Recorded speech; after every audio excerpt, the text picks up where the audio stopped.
testosterone, and men lose their edge. That's why I take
Let's do this.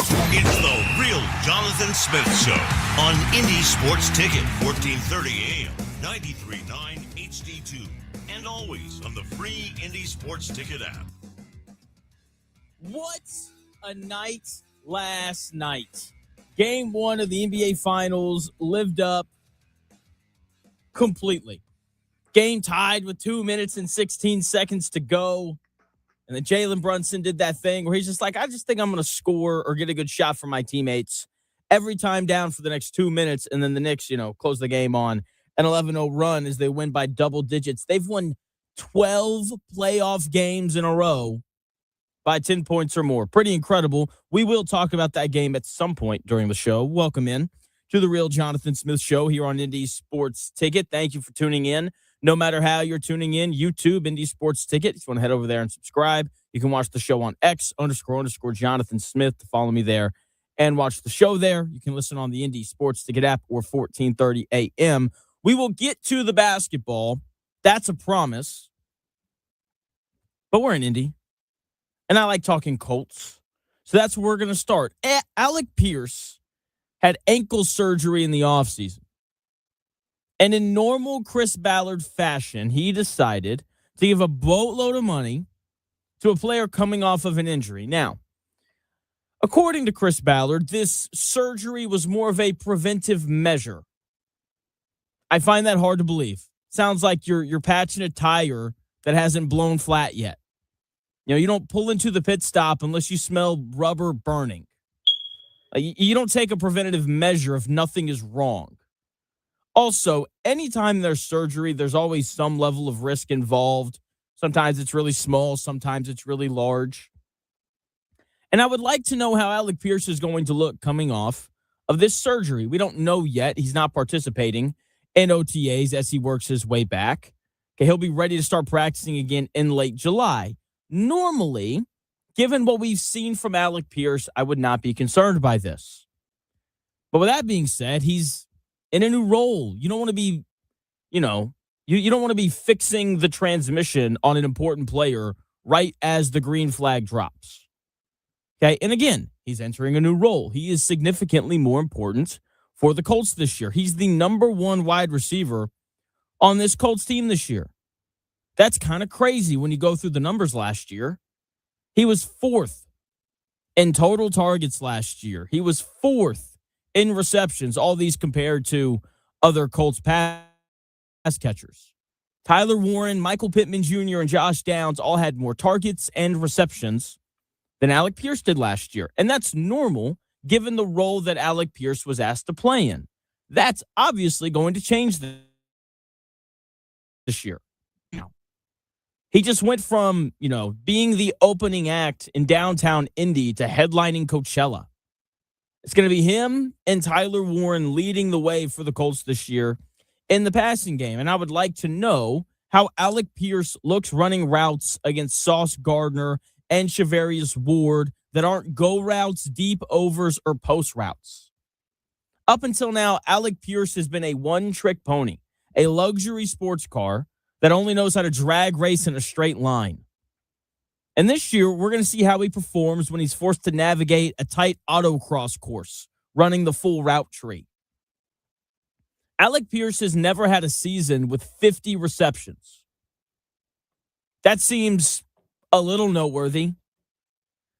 He's only had 2 seasons with 40 receptions. His career high is 47 receptions in a single season. That came last year. The Colts are going to need him to be, I think, at a number somewhere between 60 and 75 if they want to make the playoffs this year. It's really hard to make the playoffs when the only difference maker you have as a pass catcher is your tight end. Tyler Warren is obviously that. We'll talk about him here in a minute. But unless Patrick Mahomes or Josh Allen is your quarterback, it's hard to have a playoff-level passing game when your tight end is the only difference maker as a receiver. I like Josh Downs a lot. But everything he does is less than 10 yards down the field. He's reliable, which I appreciate, but he's a bunting specialist. And you need someone who can clear the fences.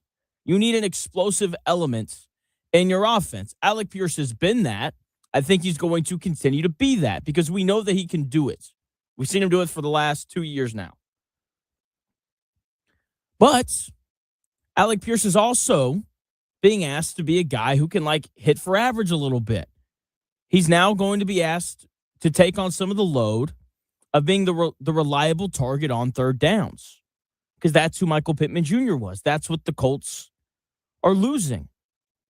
Michael Pittman Jr. had 47 receptions that went for first downs last year. Over half of his receptions resulted in a first down. It's a valuable thing to have. You need a guy who can kind of be more of a possession receiver and consistently move the sticks. He was a reliable chain mover last year. Okay, when the Colts needed to keep a drive alive, they went to Michael Pittman Jr. You know what else happened with Michael Pittman Jr. last year? He led the Colts in receiving touchdowns. He was the main red zone target. When the Colts needed points or a first down, Michael Pittman Jr. was the guy. 54 times last year, 54 of his 80 receptions went for a first down or a touchdown last year. He was the guy. Now, Alec Pierce isn't going to take on that entire role all by himself. It's going to be him and Tyler Warren. Two big body pass catchers with good hands. I know Tyler Warren can do those things because we saw him do it last year, except for the red zone stuff. We'll get to that in a minute. But Alec Pierce is the one that I have questions about in his new role because we haven't seen him do this before. We're asking him to go from being a guy who's specialized in home runs to suddenly start hitting for average while still hitting a bunch of home runs. His development from a pure deep threat to an all-around wide receiver isn't just a storyline. This isn't just something that we need to track. It's going to be a vital organ in the Colts offense this year.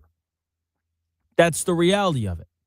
Okay? Now, it's going to be him and Tyler Warren. I think those are going to be the two guys that carry the load that Michael Pittman Jr. left behind. And Chris, I have good news. You always have good news. Yeah, I mean, hey, man, when you do this for a living, it's hard not to. I've asked you like the same question at least once every week. I think I've asked you every day this week. Do you remember what question that is? How do I feel about the Colts this year? What are you excited about with the Colts? What am I excited about? Yeah. I'm not asking you the question. I probably give you the same answer every time. Yeah. I don't remember what it is. That's why I keep asking you, probably. So just looking for some entertainment, win a couple games, make it like you're giving some effort. I don't expect them to go deep in the playoffs or anything like that. Yeah. But I'm excited just for football in general, but for the Colts specifically, I want to see how this Daniel Jones thing turns out. Okay, fair enough. I've found something to be excited about. Okay. I think at the end of the season, there's a decent chance, look up and realize we have the best tight end in the NFL on our football team here in Indy. Because Tyler Warren was incredible last year. Like when you go through it, tied amongst tight ends for the 6th most receptions. He was 5th amongst tight ends in receiving yards. He only had 4 receiving touchdowns on the year. Not great, but I like where he's at. Last year, he was basically like a sports car that could fly down the highway, but got stuck in traffic the moment that he hit city limits, which is normal. But I'm excited, and I think that with Michael Pittman Jr. gone, those red zone targets that went to Michael Pittman Jr., like they're going to be up for grabs. And Tyler Warren, I think, should absolutely be the guy that gets all of those targets. Okay? And look, Tyler Warren should be a dominant red zone threat. The man is 6'6", 255 pounds. Like that's a defensive coordinator's worst nightmare, right? Too fast for linebackers, and he treats safeties like a high school bully treats freshmen. He's just beating them up. He is the definition of a mismatch creator. Okay, and as great as he was last year, the red zone is where he can really improve, right? He needs to be better against man coverage as well. We had Max Toscano on a couple of weeks ago. Does a great job covering tight ends. Ding.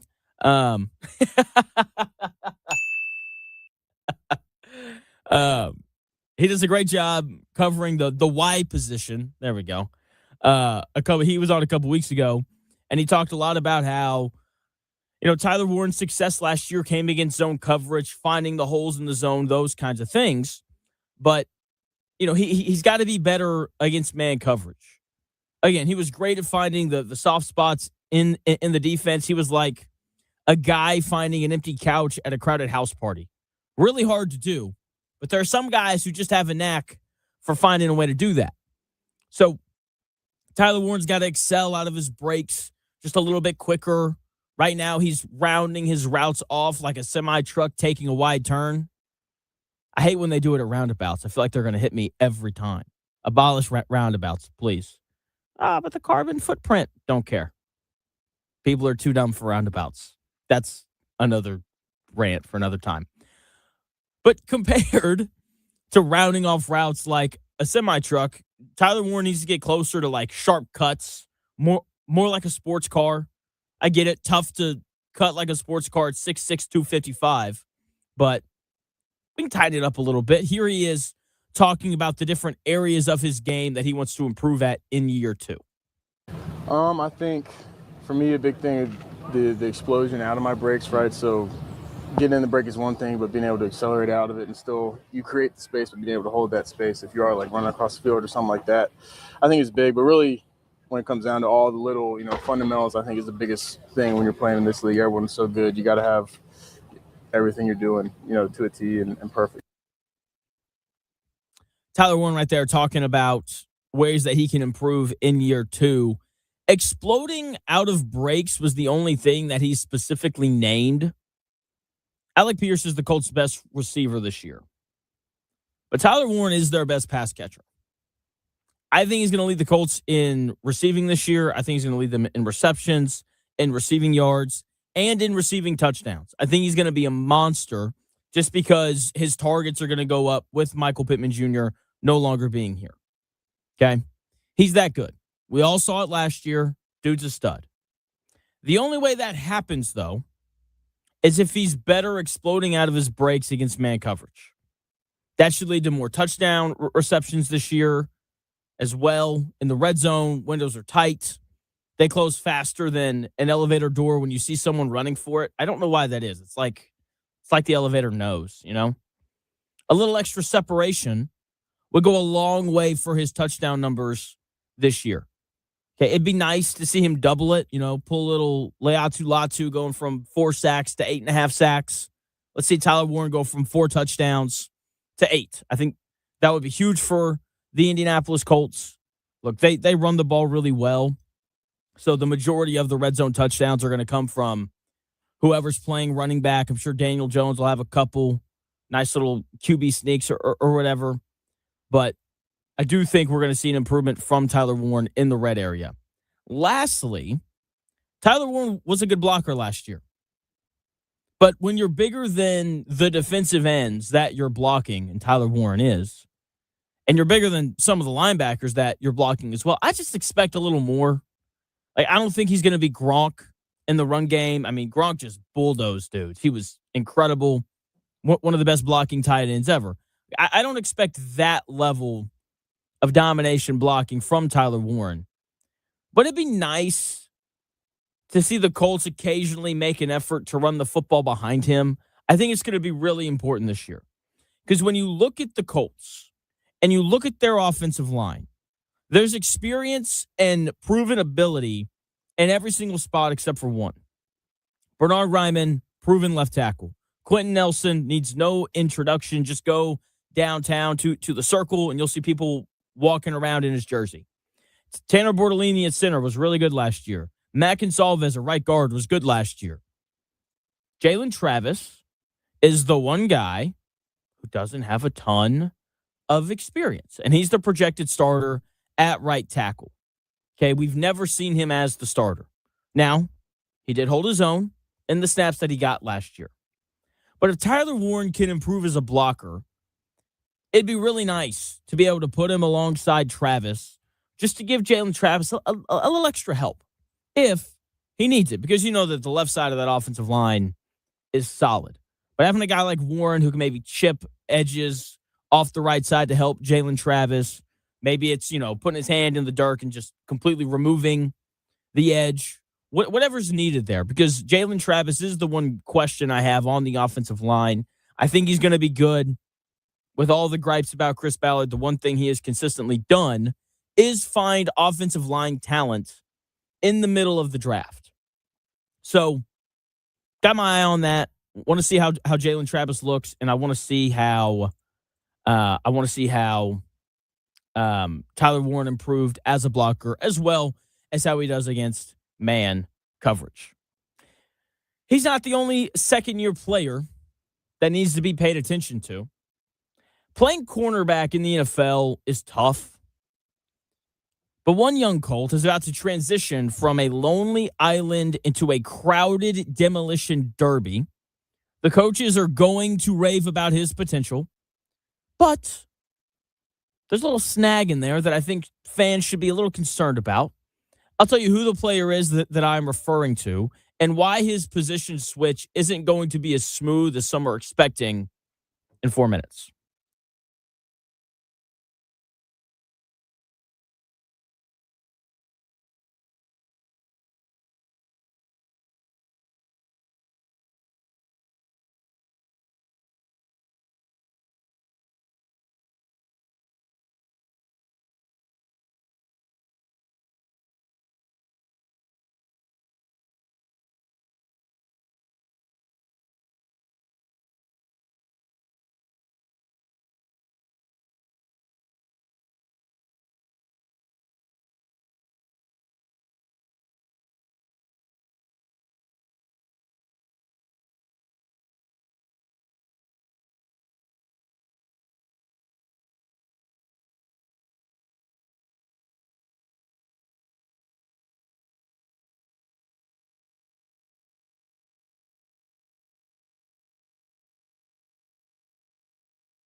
If it's in today's sports world, it's here.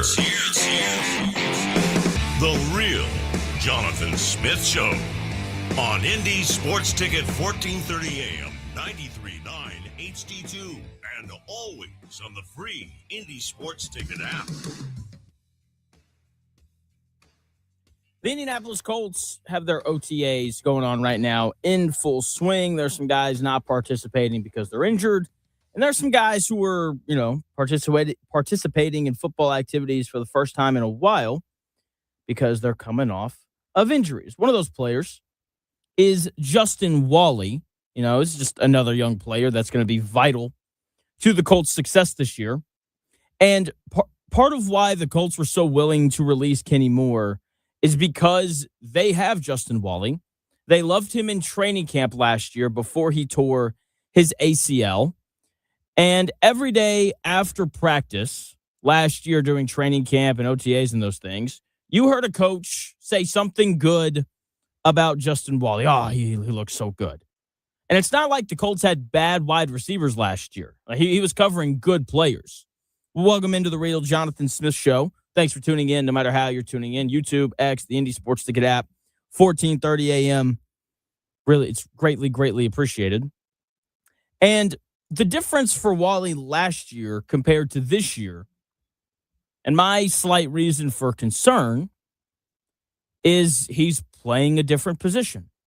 He's not playing on the outside. He's going to be in the slot. It's different from playing out wide. You're on an island. Like Deion Sanders could never play nickel because he didn't want to tackle. Playing on the outside is like being a lone security guard on the edge of the property. You're just securing the perimeter, not expecting for anything too crazy to happen. Maybe there's like a drunk guy who wanders up, but nothing, too out of the ordinary. But when you're playing in the slot, it's like being a bouncer right in the middle of a crowded mosh pit. It's a more crowded position, right? You got to worry about pulling guards and coming in and sticking your nose in there to make a tackle and all those things. Okay?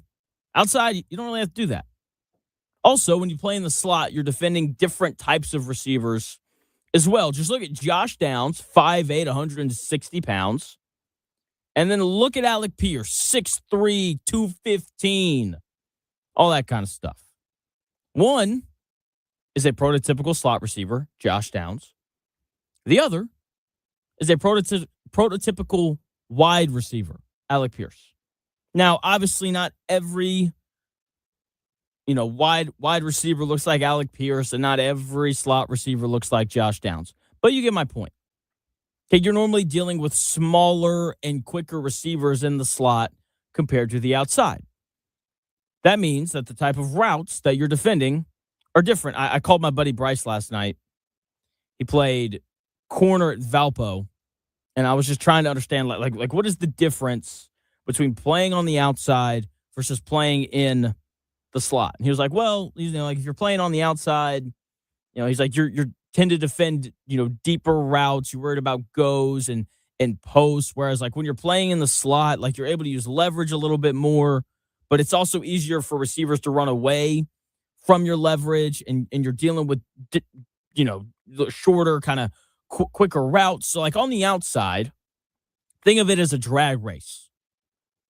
Okay. But when you're in the slot, think of it as more of like a demolition derby.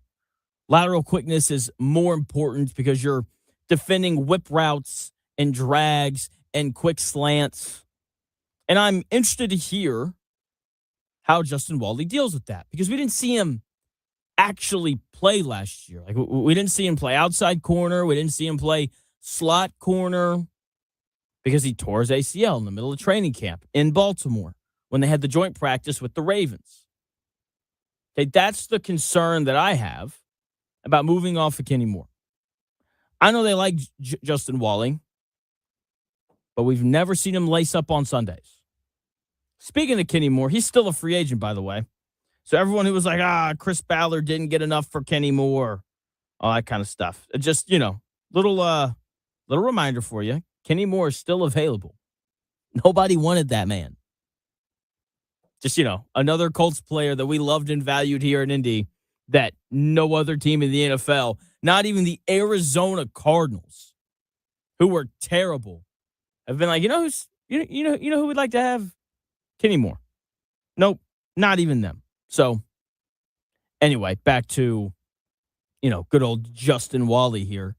We've never seen him play a single snap in the NFL. Okay, to me, it's like you're trading a high mileage SUV, reliable, maybe not the best on the market, but you know that it can get the job done. That's Kenny Moore. Seems like you're trading that in and putting your life savings on a mystery box at an auction. Doesn't seem like the best bet to make in a season where you need to make the playoffs in order to keep your job. You know the praise is coming during training camp. Like someone, Lou Anarumo, Shane Steichen, another Colts player, they're going to say something like, Justin Wally, he might be a better nickel corner than he is an outside corner. Guarantee it. Someone is going to say that. But it will not move me.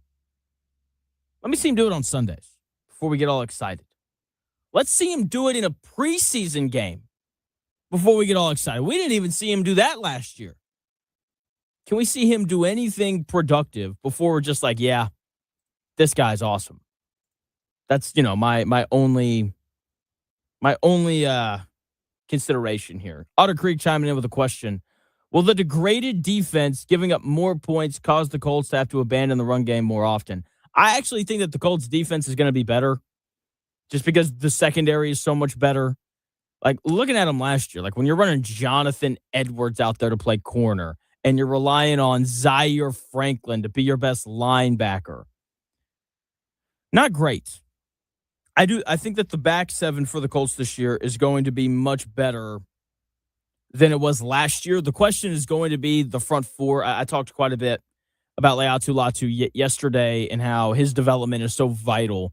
If he gets a little better and he's a 10-sack guy, I actually think that this defense is going to be really good. But OC, let's run with your idea here. Let's say that the Colts defense isn't as good. Well, the Colts had to abandon the run game more often. Late in games, yes. But usually if your defense is bad, I would assume that you would actually run the football more. That way they're not on the field. So it's an interesting give and take. Late in games, if your defense is bad, then you're probably down and you've got to throw the football more. But early in games, I would think that the Colts would run the football, shorten the game, keep the defense on the sideline for as long as possible. The issue with this is when you look at Shane Steichen, he wants to throw the football. Going back to his time in Philly, they wanted to throw the football. I think here in Indy, he really wants to throw the football. Like, this is not Kyle Shanahan. This is not Matt LaFleur, two offensive-minded guys do a good job of elevating quarterbacks. But really, their offensive identity is built in the ability to run the football. Shane Steichen is more in line with Kevin O'Connell and Sean McVay. Two offensive-minded guys who are like, let's throw the football all over the yard. So it'll actually be really interesting to see how Shane Steichen kind of deals with that if this defense isn't as good as it was last year. And I'm telling you right now, if the defense is worse this year than it was last year, Colts aren't winning 8 games, man. No way. Absolutely not. Absolutely not. You were talking about the Colts wide receiver room and how it needed to improve. And now the Patriots, obviously, after they traded for A.J. Brown, Kayshon Boutte wants to be traded out of New England because he won't have a starting spot. What do you think about him? I want Kayshon Boutte here just so we can have fun making fun of his name on the radio. I think it's Boutte, but it is. I think it's Boutte. Okay, well, maybe it is Boutte. If it's Boutte, let's and go he with comes, Boutte. That's way more fun. If it's Boutte and he comes to Indy, you know what we can play, right? What? Booty cheeks. That's exactly right. Every time he makes a play, it's like, oh, did you guys see? Booty cheeks. And the way that he had 7 receptions for 80 yards and a touchdown on Sunday. Make it happen. Let's make it happen. Yeah, hey, man. I'm all about it. You need a guy to, like you said, replace Michael Pittman Jr. anyway. He's more of an X wide receiver, which is the position that Alec Pierce plays. But that being said, though, like if you can play X, you should be able to play Z, which is the spot that Michael Pittman played, for those who don't know. And so I like where he's at. I don't know. It would be interesting, right? Because like going back, I loved Keyshawn Booty. Let's just call him that. That's way more fun. I liked him more at LSU than other people did. But he was just stuck there playing for, the guy who used to coach at Notre Dame, but could never win any tough game. He played for that guy at LSU, if I remember correctly. And he ended up being a seventh round pick. Excuse me, sixth round pick. My bad. And when you look at him last year, like it wasn't. I wouldn't call his numbers inspiring. How about that? 33 receptions in 14 games, 550 receiving yards, 6 touchdowns. I mean, I don't know. I don't think that's. I would look at him how I look at every other guy looking to replace the Michael Pittman Jr. snaps, right? With Nick Westbrook Akine. It's like, yeah, he didn't play for the Miami Dolphins last year, and they stunk. With Ashton Doolin, it's like, yeah, I think he's really reliable. I like Ashton Doolin. But there's also a reason why the Colts have never been like, hey, Ashton, we want you to take more snaps at wide receiver. With Deion Burks, I know everyone's excited because he's a freak athlete, but he's also 5'9". That's kind of important. And in addition to that, like there's a reason why he's a 7th round pick. And with Keyshawn Booty, there's a reason why they only threw the football his way 46 times last year.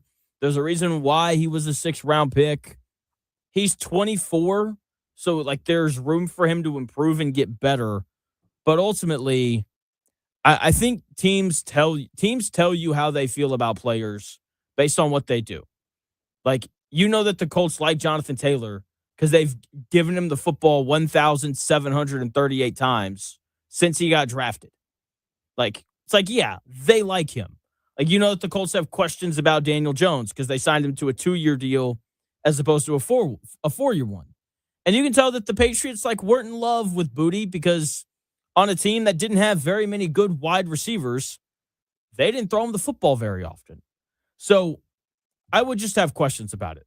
But to be fair, I have questions about everyone that could be replacing Michael Pittman Jr. I think that would add to the fun of excitement of things I would be excited about for the Colts this year, because then you could say, hey, there's Mo Alley Cox blocking for Booty. And, we would have fun with it. Booty cheeks! That's so funny. Did you ask that question just so you could make that joke? I did. It was That's domino awesome. effect in my head. You asked me a question. I'm giving you a real answer, and you're just like, oh no, man. Jonathan. I'm just trying to rip this Mo Alley Cox with Keyshawn Booty jokes. You should know this about me by now. I'm just saying. That's awesome. That's so funny. You know what else was awesome? The NBA Finals last night. What a game. What a moment. And the Spurs lost game 1. We were wrong, but that's okay because we both took the Knicks, and the Knicks needed to win game 1 if they were going to win in 6. Spurs lost game 1 last night. But the biggest tragedy happened right on their own bench in the 4th quarter. A rookie was completely embarrassing the Knicks defense. Yet San Antonio's coaching staff inexplicably parked him on the bench for a max contract star who was throwing up bricks. Just an incredible coaching blunder from the Spurs in game 1. We'll get into that and Karl Anthony Towns' dominant evening in 3 minutes.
It may, one day, be a must-listen for sports enthusiasts. Yeah, and monkeys might fly out of my butt. Uh-oh. The Real Jonathan Smith Show on Indy Sports Ticket 1430 AM, 93.9 HD2, and always on the free Indy Sports Ticket app. Chris, did you see the cop that was arrested and fired for allegedly pointing a gun at his fellow officer who microwaved fish at the police station? No, I did not see this. Is this a real story? Yeah, it's in the New York Post. Get out of here. Yeah. Got to be honest, kind of with the cop who got arrested. Maybe don't put fish in the microwave.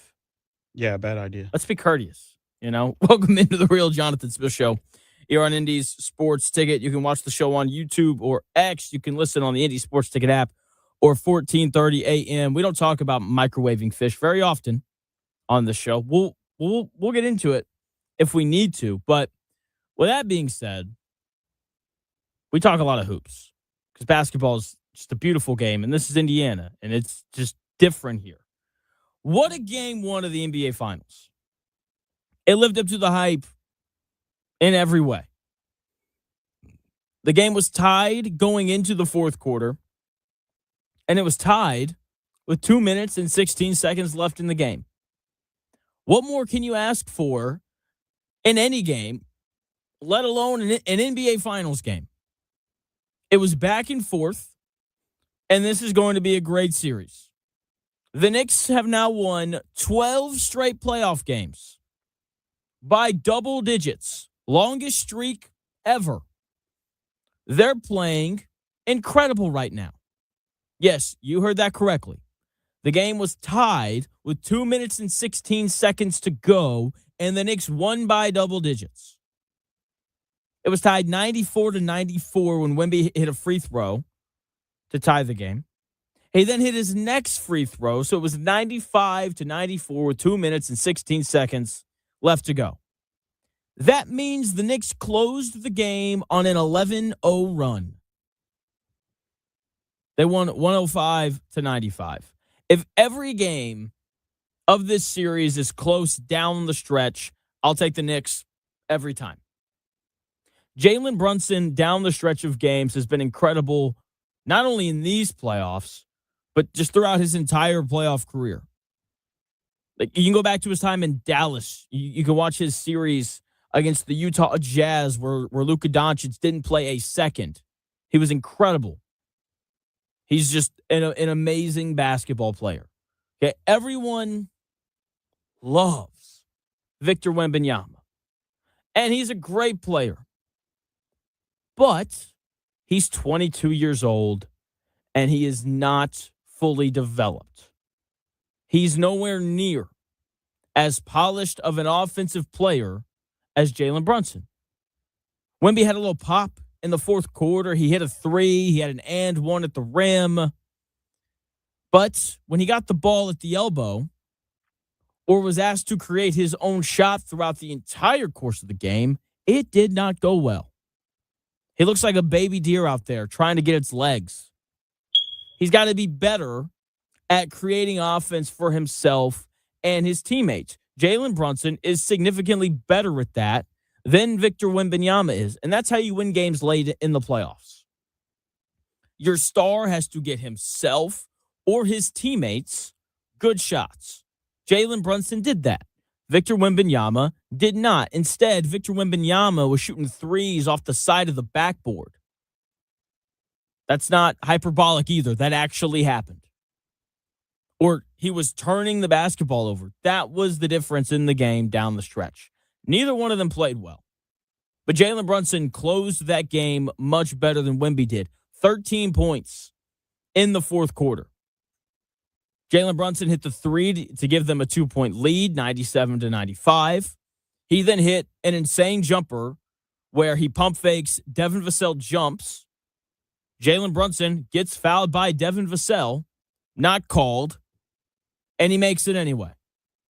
When that happened, I was like, this game's over. That was it. Okay, both Jalen Brunson and Victor Wembanyama are going to be better going forward, but Brunson down the stretch was the difference last night. That's a large part of why the Knicks were able to close the game out the way that they did. With that being said, you cannot discuss game one of the NBA Finals without talking about Karl Anthony Towns. Everyone's going to talk about Jalen Brunson and how we closed the game, and rightfully so. With that being said, Karl Anthony Towns was their best player last night. I thought that the Knicks would put OG Anunoby on Wemby. They did it all during the regular season. They didn't do that last night. They opted for Karl Anthony Towns, and he was awesome. He's got incredible feet, so he can stay in front of Wemby, and he can press up a little bit. He's done a great job all playoffs long of not committing stupid fouls, so you can trust him to defend Wemby. He's incredibly stout, so he can wall Wemby off from getting to his spots, and he can bump him, and he can lean on him. He's 7 feet tall, so he's tall enough to contest Wemby's jumper as well. His defense was incredible.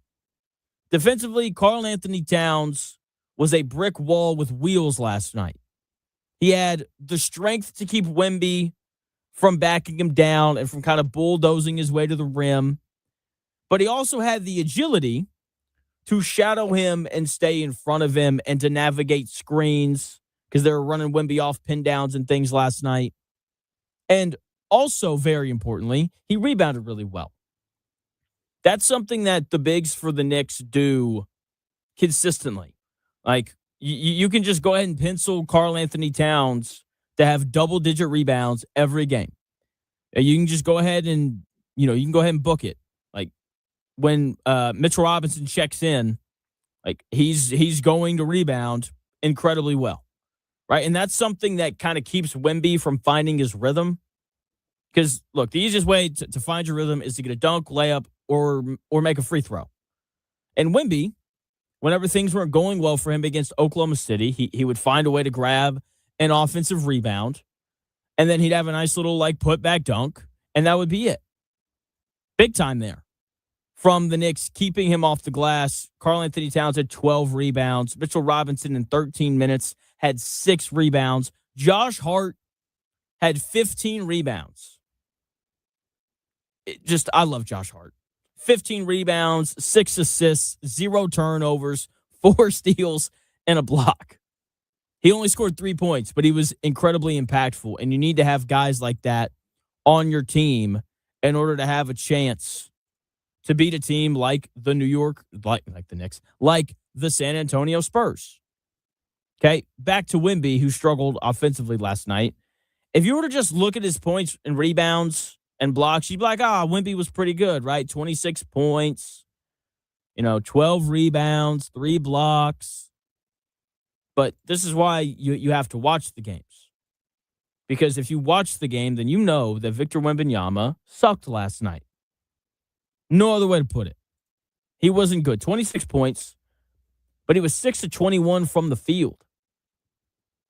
He scored points because he took 13 free throws. If he was Shai Gilgeous-Alexander, people would be having fits right now.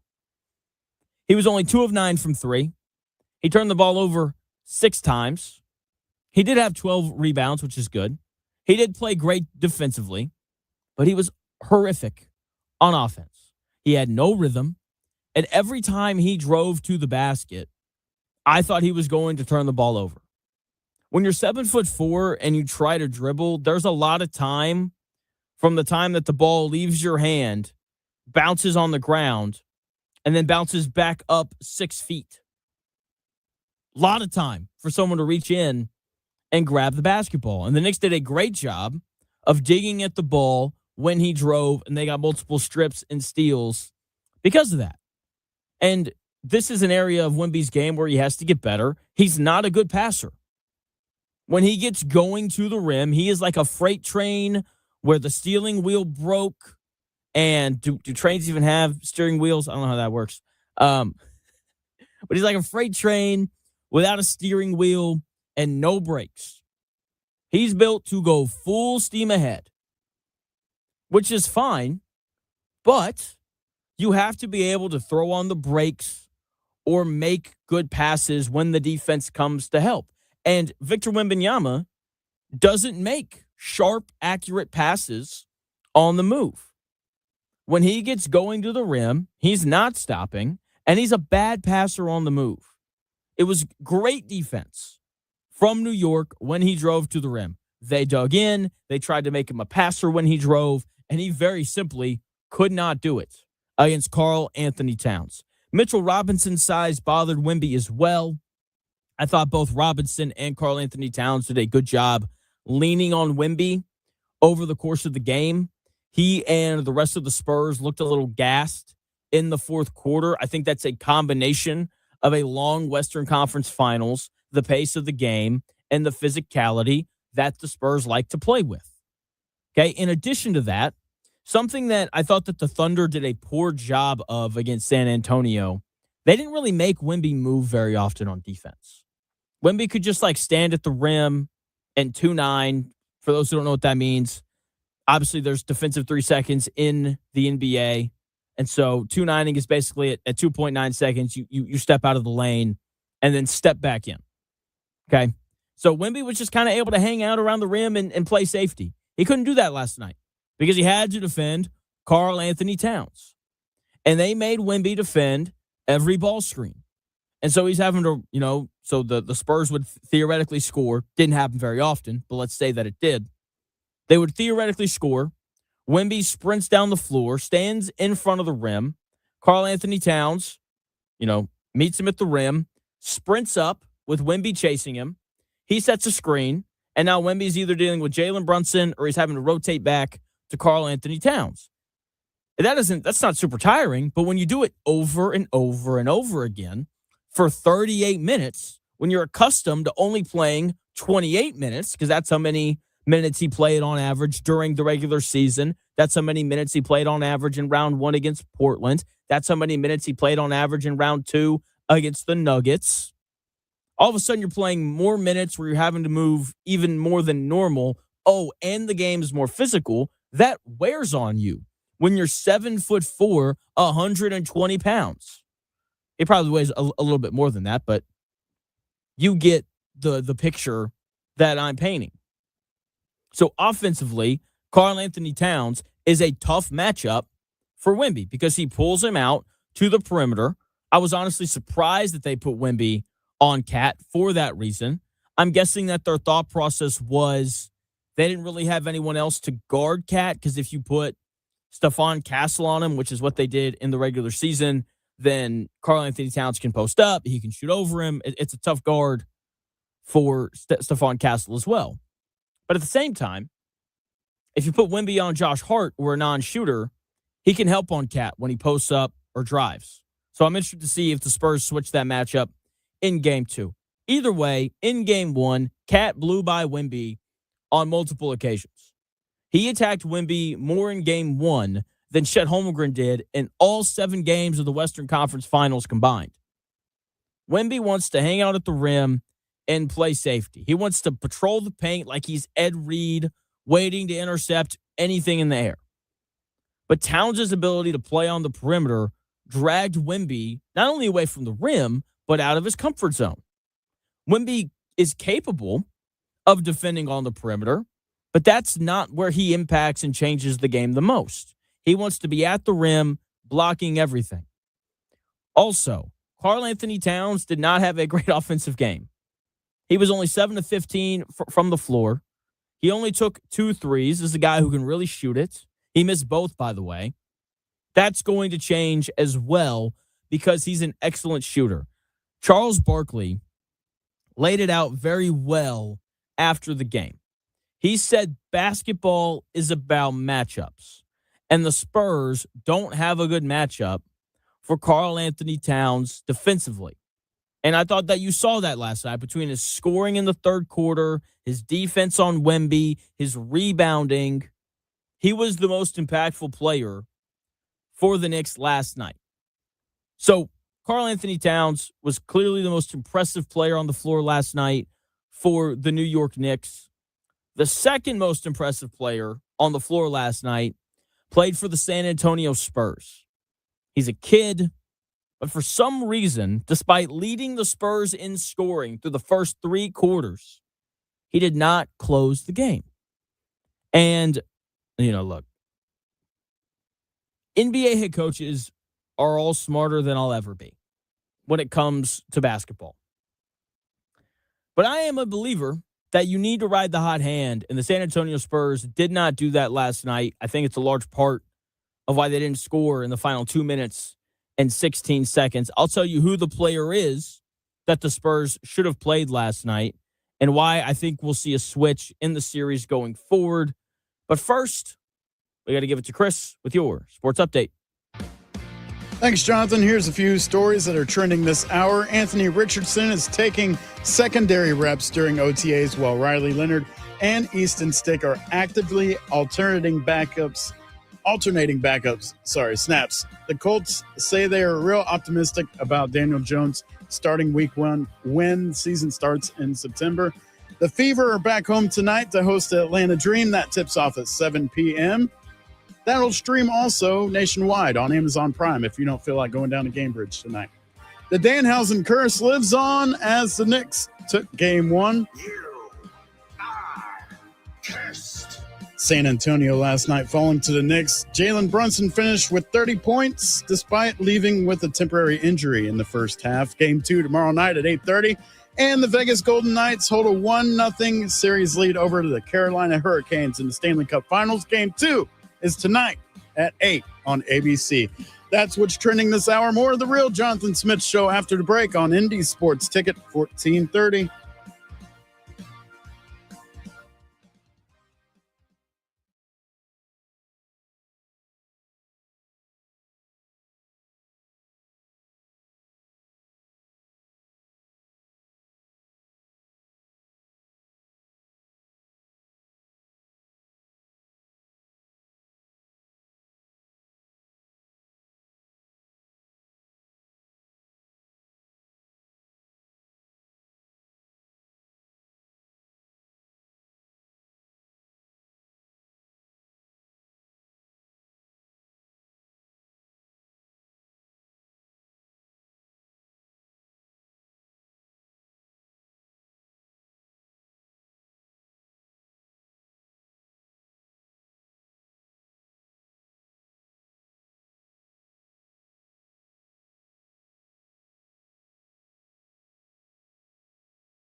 this. It's the real Jonathan Smith Show on Indy Sports Ticket, 1430 AM, 93.9 HD2, and always on the free Indy Sports Ticket app. Hour number 2 of the real Jonathan Smith Show getting underway. Knicks take game 1 against the San Antonio Spurs last night. Karl Anthony Towns was the best and most impressive player on the floor. With that being said, the second most impressive player on the floor last night was Spurs rookie guard Dylan Harper. Welcome into the real Jonathan Smith Show. Thank you for tuning in, no matter how you're tuning in. YouTube, Indy Sports Ticket. If you want to head over there and subscribe, you can watch the show on X __ Jonathan Smith to follow me there and watch the show there. You can also listen on the Indy Sports Ticket app or 1430 AM if you're driving around the Indianapolis area. So, Towns, incredible last night. After him, Dylan Harper was awesome. He's a kid. That's the thing.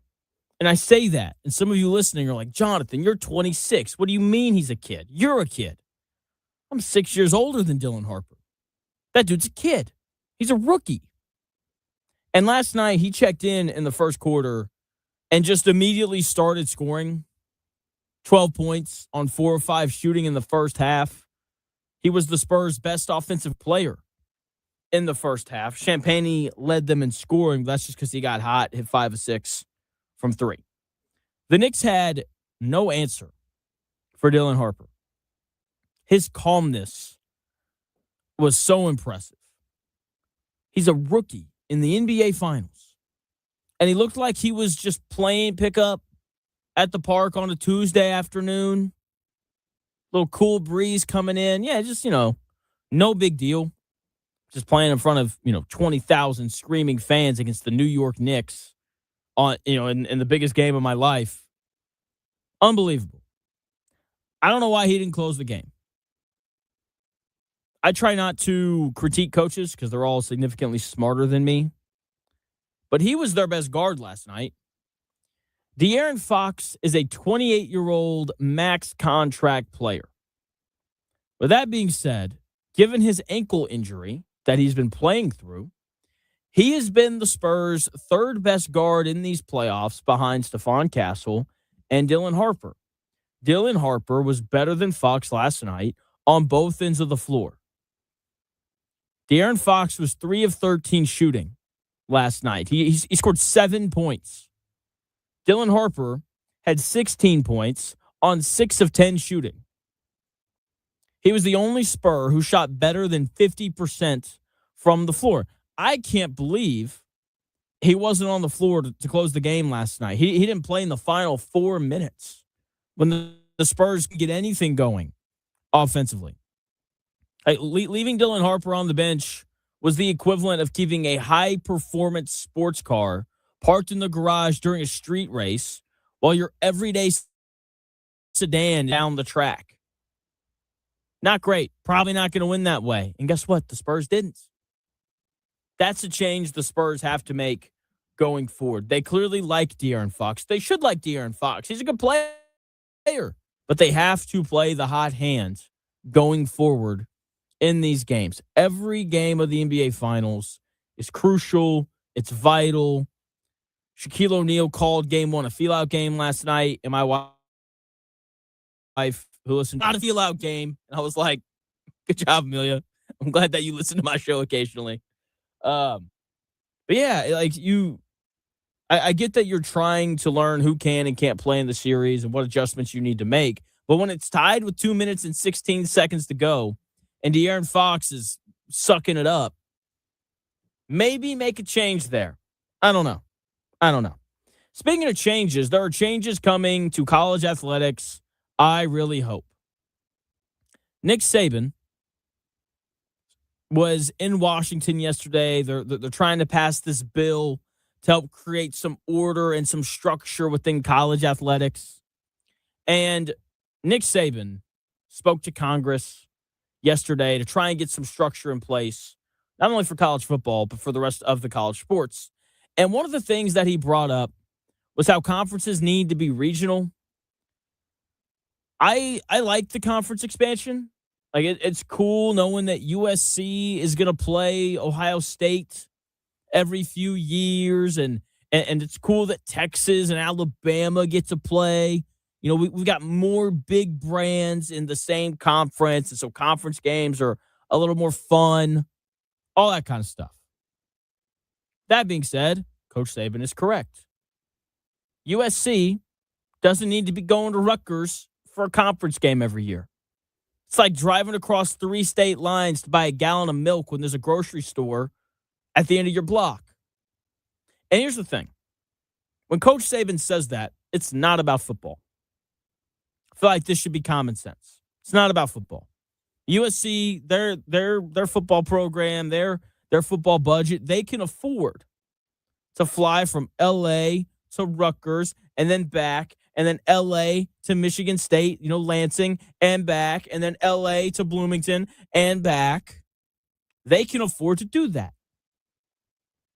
But the swim team can't. Also, wealthier, better run pro leagues do this. The divisions in the NFL and the conferences, in the NBA, all have to do with location. Okay, the Cowboys, Giants, Commanders, and Eagles are practically neighbors, sharing a backyard fence. The Cowboys are in the South. Yeah, but they're also in Dallas, where you can fly literally anywhere in the world out of their airport. Okay? Look at the Colts division. Like Jacksonville, not that far from Tennessee because they're up in the Panhandle. Nashville's only 4 hours away from us. Houston's down there a little bit. But again, Houston, United Hub, not a big deal for them to get here. Okay? And remember, this isn't only a football program or problem. This is about all the other sports. Stanford's swim team doesn't need to travel to South Carolina to play Clemson in swimming. It's like flying a private jet to a different time zone just to use a neighbor's pool. The badminton team at USC doesn't need to play IU. I bet that flight from LA to Bloomington is more, it greatly exceeds the budget that they have for the USC badminton team. Okay, conferences should be regional. At a minimum, they should be regional for every sport except football. Because again, to be fair, football can afford to travel all over the country to play games because there's not as many games, and they have the largest budget of all of your other sports programs. Your other sports programs can't afford to do it. Football's the golden goose. But universities are treating every other sport like they have golden eggs as well, and they don't. Football's the only one. Basketball at certain schools does, but not at all of them. And here's the other thing. I'm not one for nostalgia. I'm not one for things used to be better in the past, because that's not always true. But one of the really cool things about conferences and college sports before all this conference expansion was you didn't even have to put logos on uniforms. You could watch the style of the game and immediately know what conference you were watching. Immediately. Like the Big Ten had a very obvious style of football. Run the football, big, heavy offensive linemen, all that kind of stuff. The Pac-12, a lot of points, no defense. Spread you out 5 wide and let it fly. The Big 12, same thing. Spread you out 5 wide, a lot of points, a little more speed than what the Pac-12 had at the time. It's like you could tell with them. The SEC, basically just the NFL. That's a joke. But seriously, you could tell who was playing on TV without even having to have the uniforms on based on the style that they played. You don't have that anymore. Each section, each region of the country doesn't have their own kind of college football. And now, look, that's not what made college football. It was just one of the really cool aspects of it. But I'm with Nick Saban on that. Conferences should be regional to help every other section of college sports. Now, here's the other thing about college football. The numbers are crazy, in terms of the amount of money being spent. Those numbers are only going up. Here is Colts. Former Alabama head coach, the greatest college football coach ever, Nick Saban, talking about how he's seen budgets rise during his time as the Alabama head coach to now. Let me give you the history. My first year we had collective at Alabama, 2.7 million. Next year, 7 million. Next year, 10 million. I retired. Next year, 17 million. Next year, 24 million. Now you have schools that have close to $40 million rosters. So if we continue to do that, we're going to lose Olympic sports. We're going to lose non-revenue sports. We're going to lose scholarships. And basically what's going to happen is you're going to have football and basketball succeed, and we'll have club sports for everything else. I know people don't like Coach Saban because he beat everyone for a long time at Alabama, but he's correct. We're seeing more and more athletic departments cut different sports programs, and it's all in an effort to fund college football.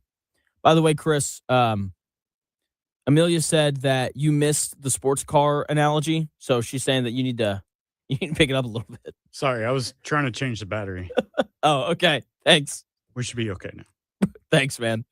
But again, all of these other sports being cut, it's all just in an effort to fund college football.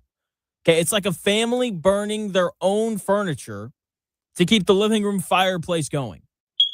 Sure. It's working. Yeah, good to know.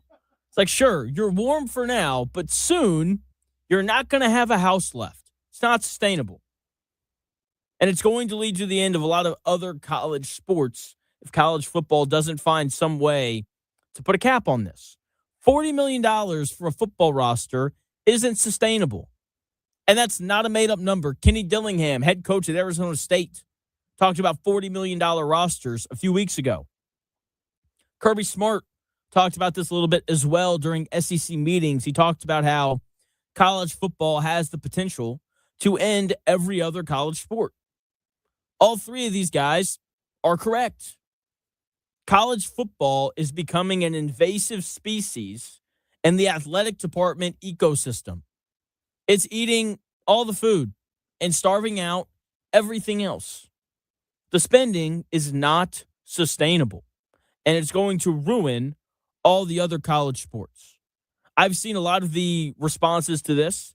I understand why so many people now are in, crazy amounts of debt. It's because you're stupid with money, and you don't understand that when you increase the spending and the amount of money within the athletic department stays the same, other things suffer because of it.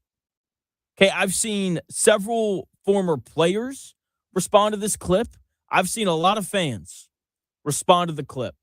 And whenever I hear fans talk, I always go back to the great Dan Dockich saying, one who listens to fans sits with fans, because the majority of fans just very simply don't know what they're talking about. My goal one day is to have as many haters as Nick Saban does. Because if I do, it'll mean I was very successful doing this media thing. People hate that man because he ruined their Saturdays repeatedly throughout his career. So I want to highlight some of these fan responses. I want to talk about some of the player responses as well, because I think it's filled with nonsense from both of them. Nick Saban is 1,000% right on both of these things.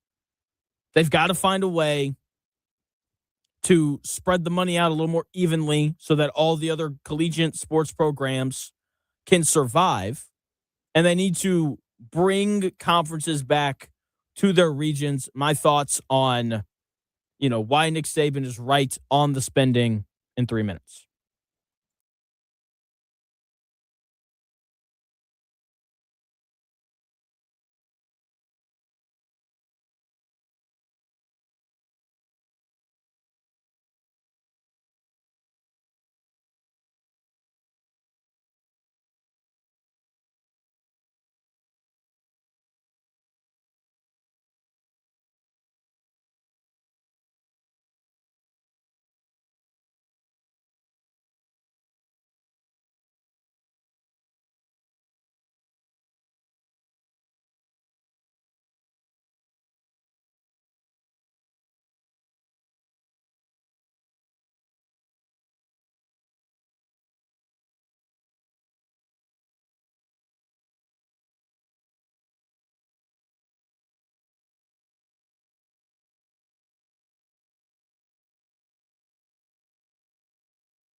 The best takes.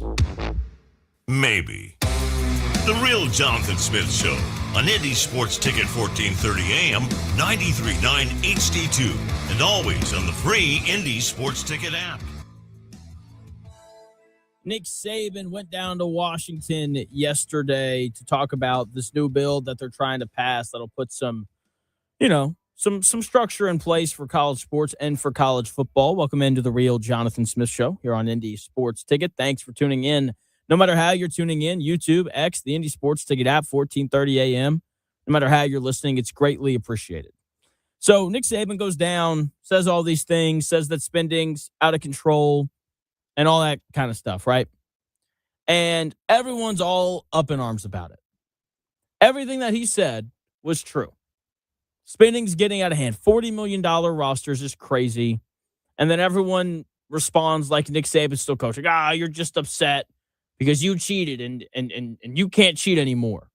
And all that kind of stuff. And that's just not true.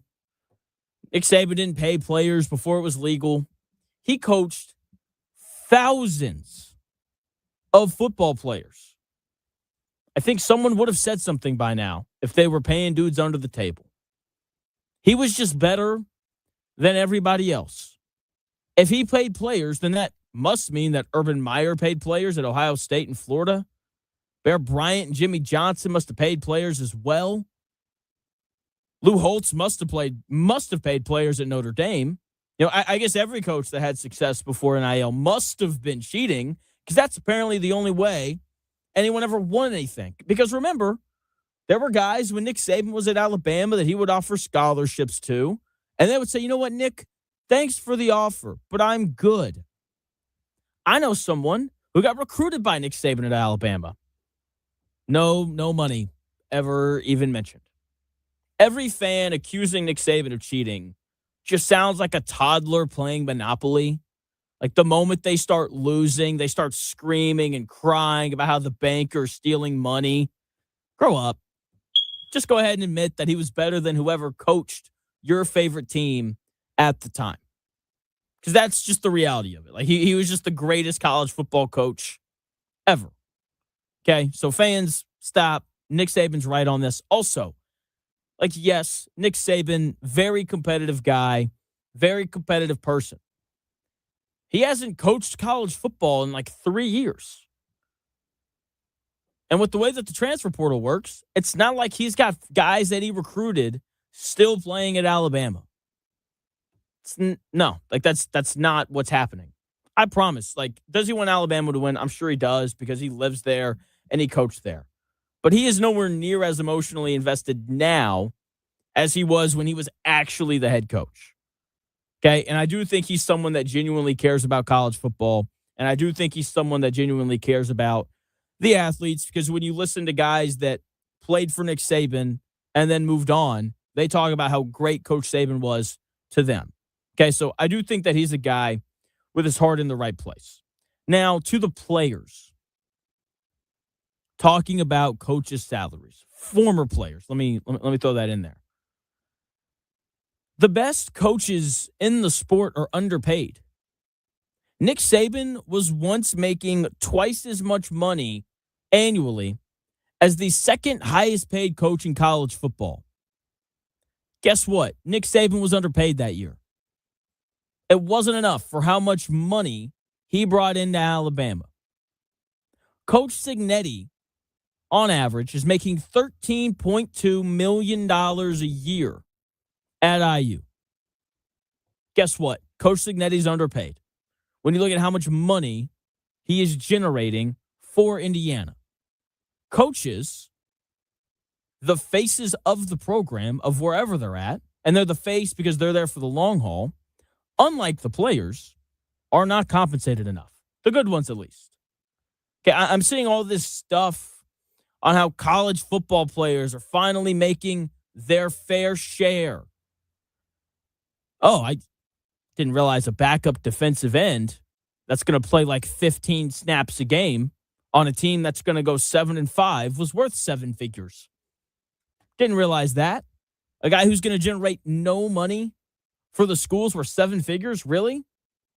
Giving $1 million to a guy who plays 15 snaps a game and enters the transfer portal in December is like paying top dollar for a luxury rental car, driving it for a weekend, and then watching the dealership take it back.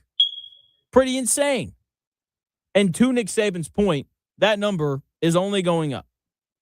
Also, this idea of players making their fair share is insane.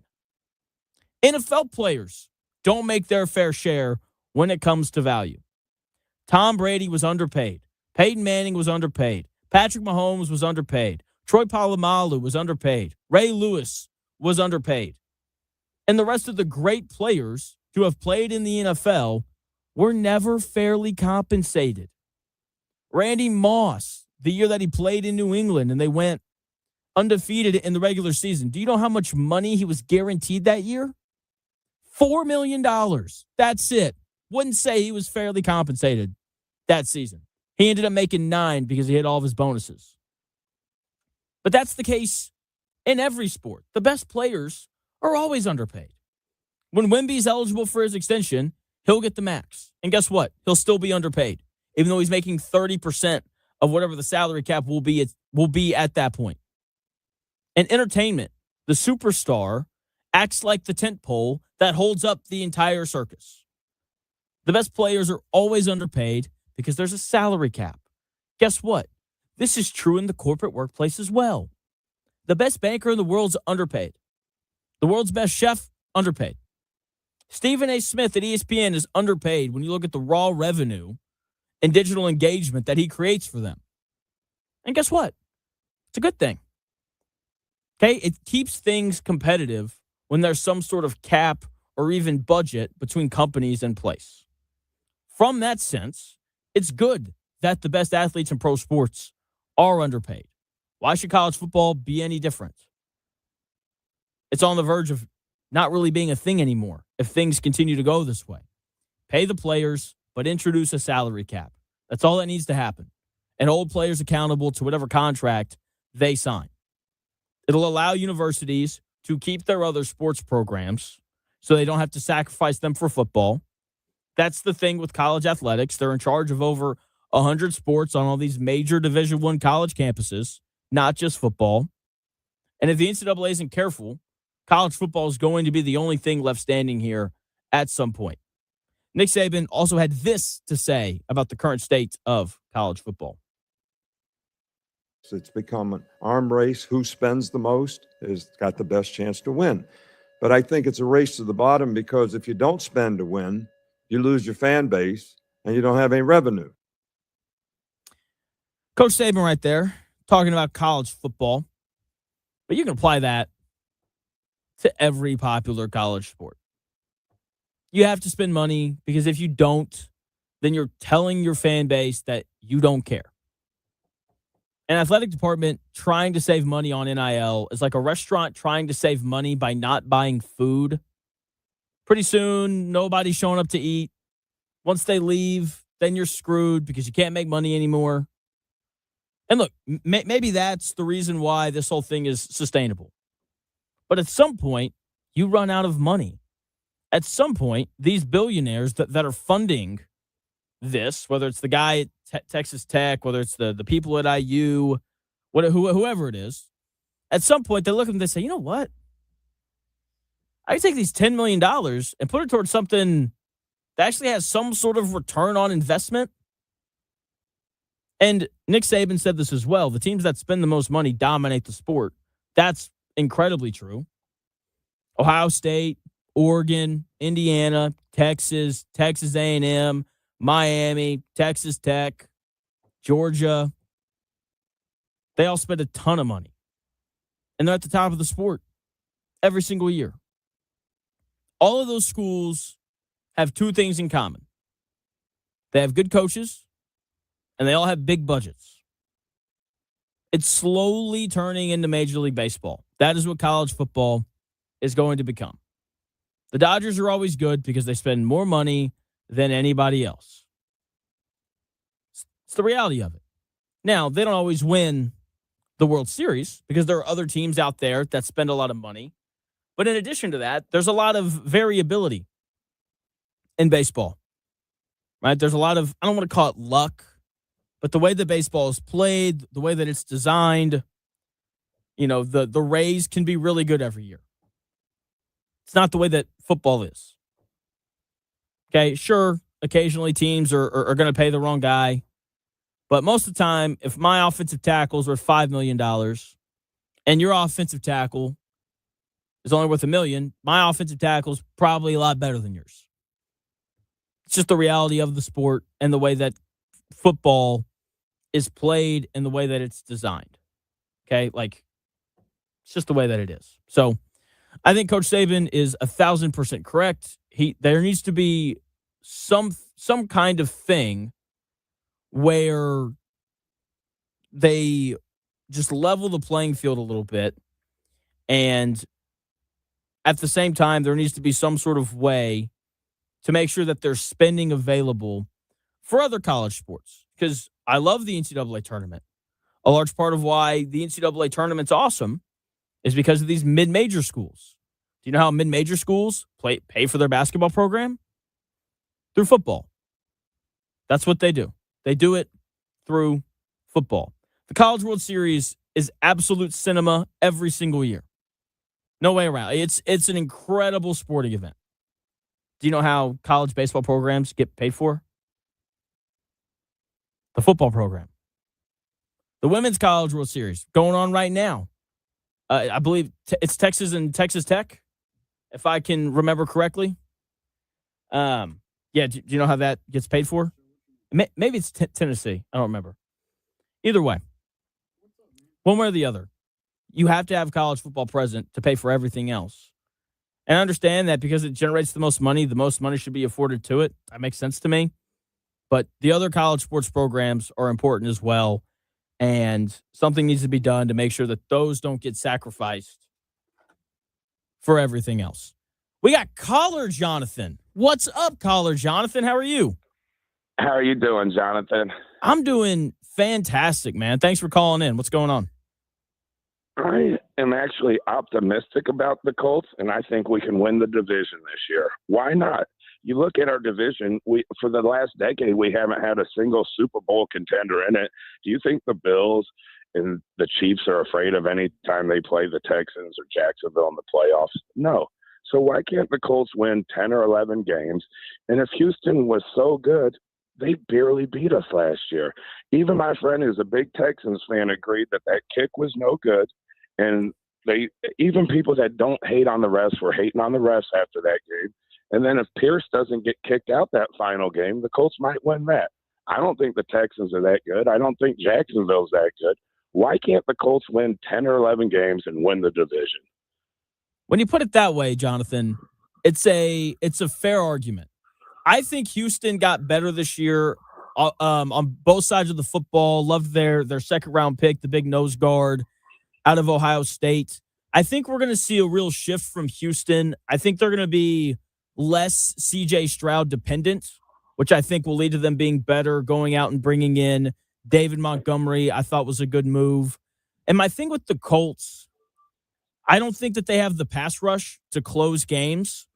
And I think offensively, I'm worried about Jonathan Taylor going into year 7 with all these miles. And I mean, it's hard to know if the Colts are going to be good enough or not to win 10 or 11 games until we see what Daniel Jones looks like coming off of the Achilles. I understand that, but you have to understand the point. Just the division we're in, it's not like impossible to win.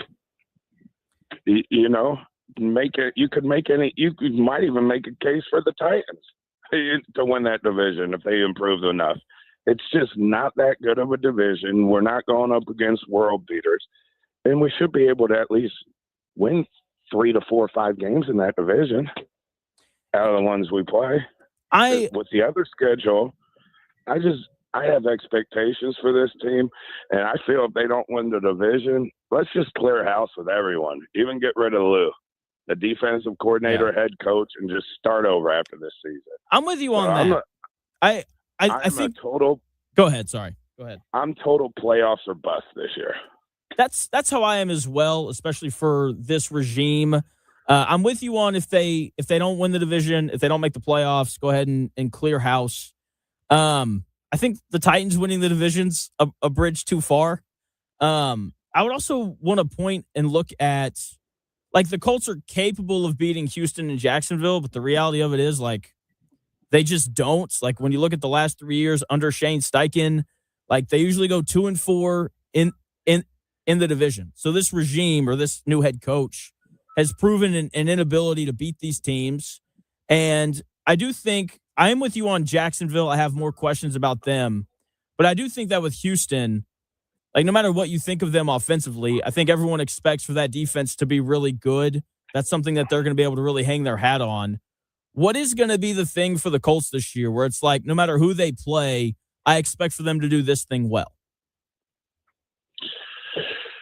I just expect them to be competitive, like not get blown out, not really blow out anyone. I just expect them to be competitive this year in all aspects. Not great at anything, just like mediocre. Pretty much Danny Granger on the Pacers. You knew they'd be right around the playoffs or right there knocking in. Maybe win one game, win a set, but they weren't going any further. And I just expect them to be mediocre. I mean, can we not? Are we supposed to expect winning from Chris Ballard? Well, you just said that you thought that they had a chance to win 10 or 11 games, and that's not mediocre. And the division. But if it doesn't happen, I won't be shocked because it's Ballard. Mediocre. I have higher expectations for them than they produce, Jonathan. I see no reason why they couldn't win this division. And if they don't, it just shows how mediocre Ballard is, and they need to get rid of him. Hey, I'm with you on the Ballard thing. 10 or 11 wins just feels like a lot, especially with the schedule, like the first 4 weeks for the Colts. Have you seen the schedule? Yeah, but I'm not really that worried about Kansas City. The Colts seem to beat them when they're at their best, and then they lose to a team like the Titans or the Raiders. That's typical Colts right there. Yeah. So yeah. I think they'll beat a good team and then lose to two bad ones. I mean, fair enough. That is the Colts way under Ballard. We'll see. I think this is more of a 7-10, 8-9 team, but we'll see. I think there's a lot riding on guys that we haven't really seen a lot from. Like, is Justin Wally going to be good? Is Laiatu Latu going to take another step forward? Is CJ Allen going to be good? Who's going to replace, the 88 receptions that Michael Pittman had last year? So I think there's too many questions for the Colts for me to be able to say that they're good enough to win 11 games. Okay, it's fine. It's fine. I was just letting you know I have high expectations for them, and I don't see them now, not winning the division, like not saying they're going to. I have expectations for them to win the division, and if they don't, I want everyone fired. I think that's logical for every fan this season.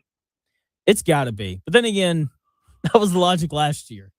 And they went 8-9 and everybody came back. So we'll see what ends up happening. Thanks for the call, Jonathan. Caller Jonathan right there. Always brings it. I like it when he calls in. He's always got a take. He's always got a question. He's always got a reason for it. And that, I think, is what makes a good caller. Speaking of the Indianapolis Colts. Oh, man.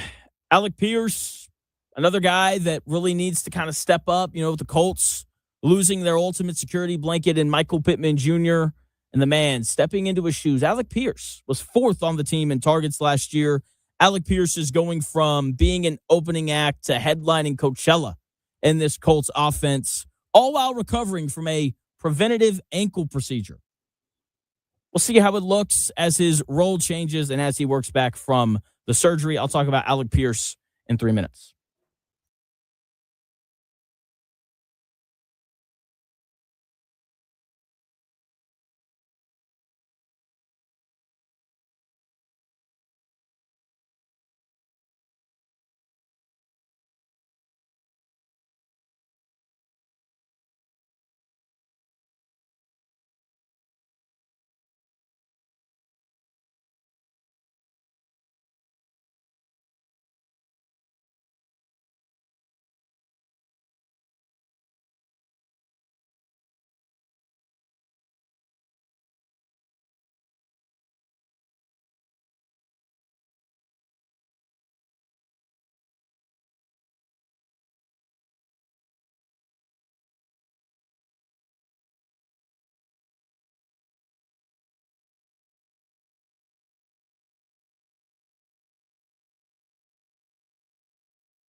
fits in today's sports world. It's here. The real Jonathan Smith Show on Indy Sports Ticket 1430 AM, 93.9 HD2, and always on the free Indy Sports Ticket app. There are these two new websites that are occupying serious time in my life. One is called 20and0.com. The other is called 82and0.com. And basically, each one, let's start with 82and0.com because that's way easier to explain. 82and0.com, you log in, you hit roll. When you hit roll, it spits out a basketball team in a decade. And then you draft players every round based off of what you roll. And then from there, you try to put together a team that would go 82and0. And it's got like an algorithm, and it tells you what your team's record would be. Super addictive. 20and0.com. It's the same thing, and I'm having a blast. So if you're bored and you have 5 minutes and you want to turn that 5 minutes into an hour of staring at your phone screen, 82and0.com or 20and0.com. Sounds like a fun game to play while you're sitting on a turlet. Yes. But then you're like, you're not, if you sit on the toilet for longer than 5 minutes, it's really bad for your gut health, apparently. So just be careful of that. Okay. And your legs fall asleep. Has that happened to you before? Yeah. What? Because the way you sit, sometimes you put your elbows on your thighs or whatever, you're kind of hunched over. You try to stand up and you fall over. I know I can't be the only one that's done this. Welcome into the real Jonathan Smith Show, by the way. Thanks for tuning in, no matter how you're tuning in. YouTube, X, the Indy Sports Ticket app, 1430 AM. We're playing a trivia game for Holiday World tickets coming up here in like 15 minutes. Stanley Cup Game 2 tonight. So we'll do a little NHL hockey trivia. Why not? I'll make it easy. Maybe. Okay, back to what you said, though, because that's crazy. My legs have never fallen asleep while sitting on the toilet before. It's going to happen. Maybe maybe it only happens to once you get older or something. Because the older you get, the more liable your body starts to fall asleep anyway. So I don't know. Yeah. Can I ask you? I should probably ask you. I'll just ask. Is 10 questions for trivia too many? Should it just be 5? Yeah, probably for Stanley Cup. Okay. Just make it 5. Or even 3 for that matter. 3, yeah. Okay, all right. Sounds good. We can just do 5 then. That works. Because 10 can drag sometimes. Unless it's like a super easy subject. 10 is a lot unless it's, Yeah. You don't think the Stanley Cup final is an easy subject? It wouldn't be for me. It'd be like the NBA one. Except instead of guessing LeBron James for every answer, you'd just be like, Wayne Gretzky. Yeah, but your definition of easy is different than my definition of easy, and like I would probably get just maybe 1 right. So I mean, I don't know. I don't know. I feel like you could do better than that. And I will say, like I like hockey.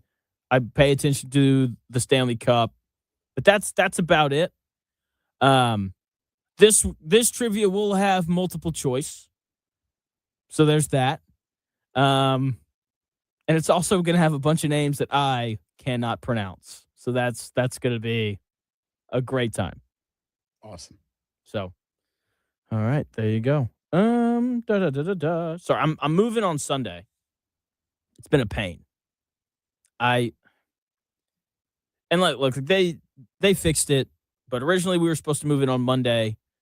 And then we were called, we're like, can we move in on Sunday instead? And they were like, yes. And it's just taken them forever to get us the stuff that we need for that, So like we had to like sign a new lease and we got to fill out all this paperwork. It's like we can't just like change the date on all the paperwork. We can't just do that. I don't know, man. Places like that make it as hard as possible. Whenever I moved back from Denver into my apartment, they were still cleaning as I was moving in. They're like, it's not ready yet. I'm like, well, I just moved from out of state, so I got to be somewhere.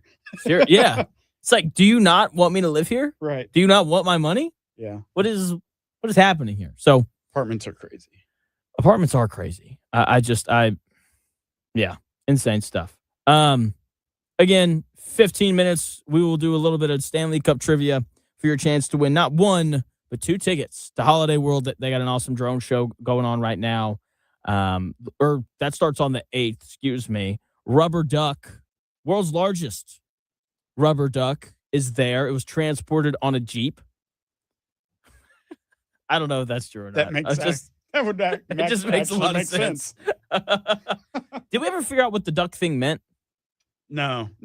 I think it's just a community of people that own Jeeps that like to buy each other ducks, and then they leave them on the, hey, I'm a part of your Jeep crew. Here's a rubber duck. And then you just leave it on their car and you walk away. Yeah, that's what I'm reading here. The point of rubber ducks on a Jeep dashboard is to spread joy and kindness within the Jeep owner community. It is a simple yet profound gesture that serves as a reminder of the camaraderie and shared passion for adventure, for the adventure that Jeep enthusiasts share. The tradition known as Jeep ducking, what a name, just really simple, started in Ontario, Canada. I think the White Rock houses in Carmel should start dropping pineapples off at the other person's door.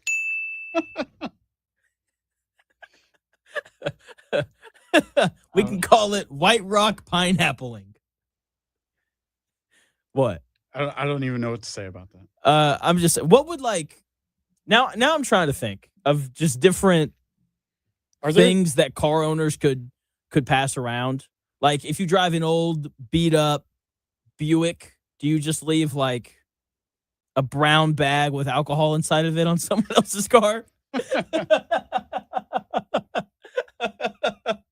They've got just an alcohol collection on their dashboard. That would be funny. I wonder, do the rubber ducks have specific meaning behind the different colors of rubber ducks? Like yellow means swingers, and then red means, hey, we hiking this, or something. We settled this yesterday. Putting Jeep ducks in your window does not mean you're a swinger. I don't know if I don't think that the colors mean anything. Apparently there are other automotive traditions. Oh, we got to hear about this. Oh yeah. So you have Jeep ducking, right? Which the main purpose of that, according to this chart, and since there's a chart, it has to be real. The main purpose of Jeep ducking is to spread kindness and to connect with people. The Jeep wave is a way to show recognition and respect. There is also the Subaru wave, which the main purpose of that is community recognition. And then you have the Mini Cooper Flash. Let's not call it that. Let's not call it that. Wait, what are the details on that? Or do I already know? I mean, is it what it sounds like? I doubt it. Okay. I doubt people are dropping their drawers as they're driving by. That'd be really hard to do. But easy to do if you're in a Mini Cooper, apparently. Yeah, I guess so. And that is apparently also a way to acknowledge fellow drivers. I can't believe that my Buick brown paper bag trend isn't on the list. Oh man, that's funny. I'm trying to think what else could you give out? Trojans on family vans. If you drive a Honda Odyssey and you see another Honda Odyssey, buy him a pack of Trojans. That's enough, bro. No more children. That's good. That's hysterical. But also, why a duck? If the whole thing is we're adventurous, can you think of anything less adventurous than a duck? I don't know, man. Whenever I bought a Kia, right, they had the hamster thing for a while, right? Remember the toasters? Or they look like toasters, and I hamsters remember driving. Yeah.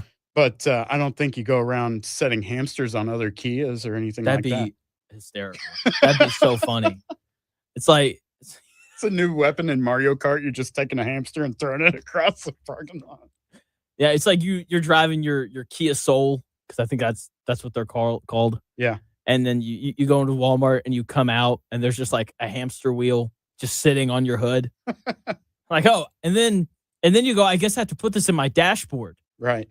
That's the other thing. Like, I don't know. Maybe I'm just a curmudgeon. If I drove a Jeep and someone put a duck on my hood, I'm throwing it on the end of the parking lot. And I'm good, man. I don't need that. You were kicked out of the Jeep crew. You're not a part of the Jeep community if you decline the rubber duck. That'd be, I mean, that's fine. You know. Can I still do the Jeep wave? Which the Jeep wave thing is dumb. Like, that's the Midwestern wave, isn't it? Hand on the steering wheel, little 2 fingers up. Do you know what I'm talking about? Yeah, I guess, yeah. I don't know. You guess. You can't say you guess. I need a firm. I don't know. Usually if you get a wave in the Midwest, then your horn's not working and it's not the wave that you want. What? People give you, the finger or whatever. You know what I You mean? mean that wave. The Midwest wave, yeah. That's the Midwestern wave? Yeah. I always thought that the Midwestern wave was like crossing a crosswalk and they hit you with a little like two fingers up. Stay safe out there. Not in my neighborhood. Okay. Gotcha. What kind of neighborhood do you live in? Not that one. Okay, fair enough. Good news. I did not get flipped off on my way into work today, which is nice. Because that happens sometimes. Oh man, yeah, we didn't talk about Alec Pierce at all right there.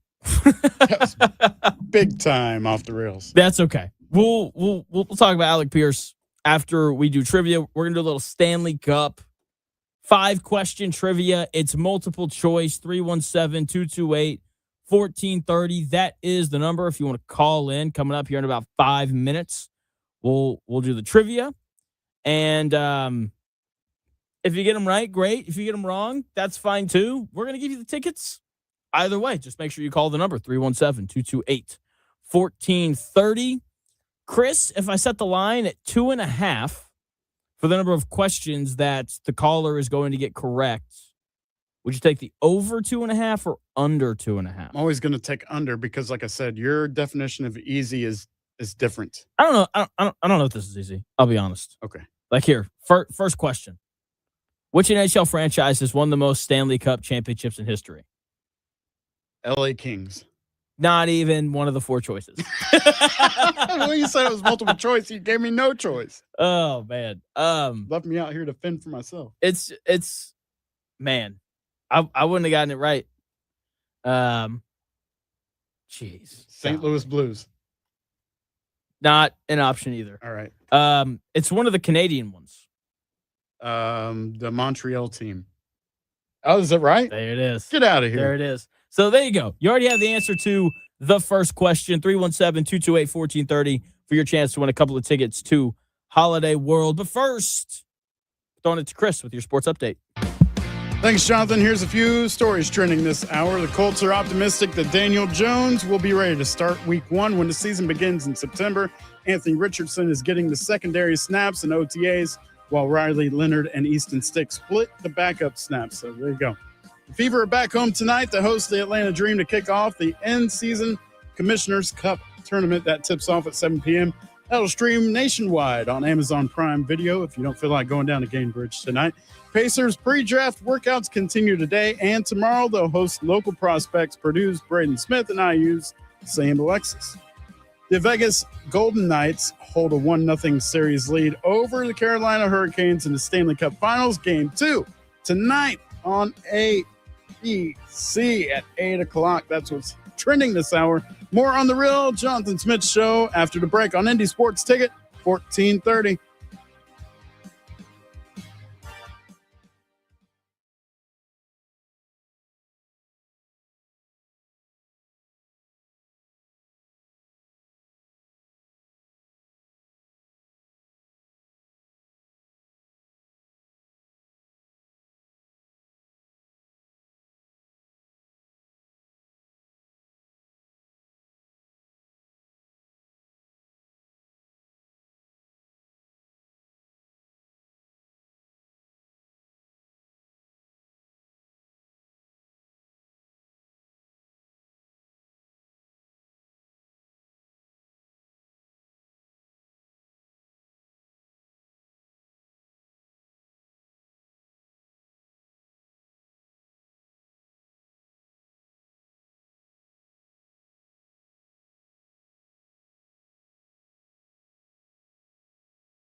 Let's do this.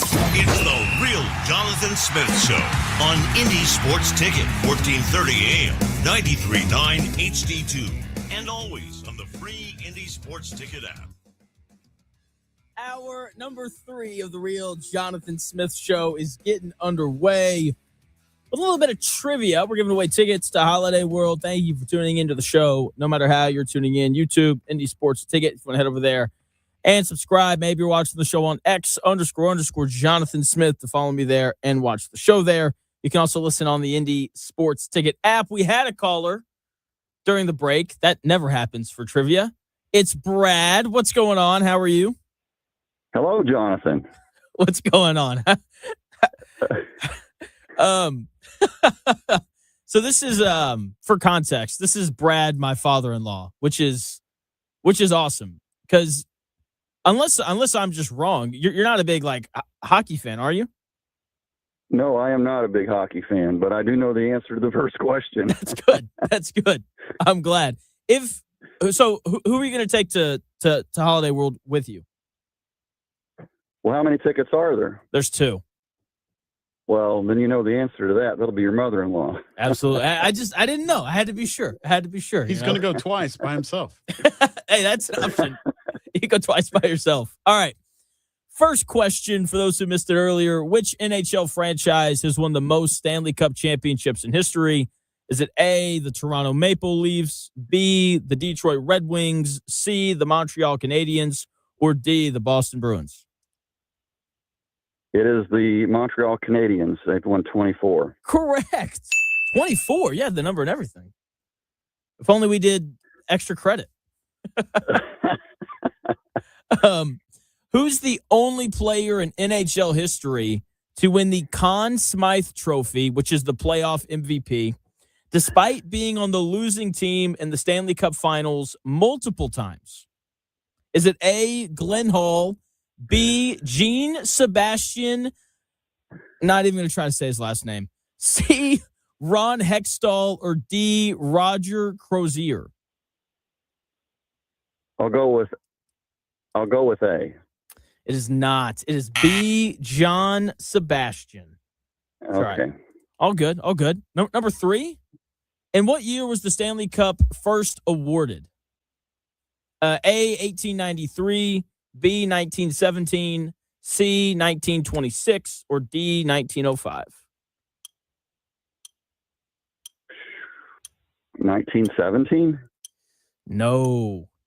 1893, which I found very, very surprising. Yeah, that was a tough one. Yeah, that is a really tough one. Apparently, the first time the Stanley Cup trophy was given out, it was given out to Canada's top amateur hockey club, which is interesting.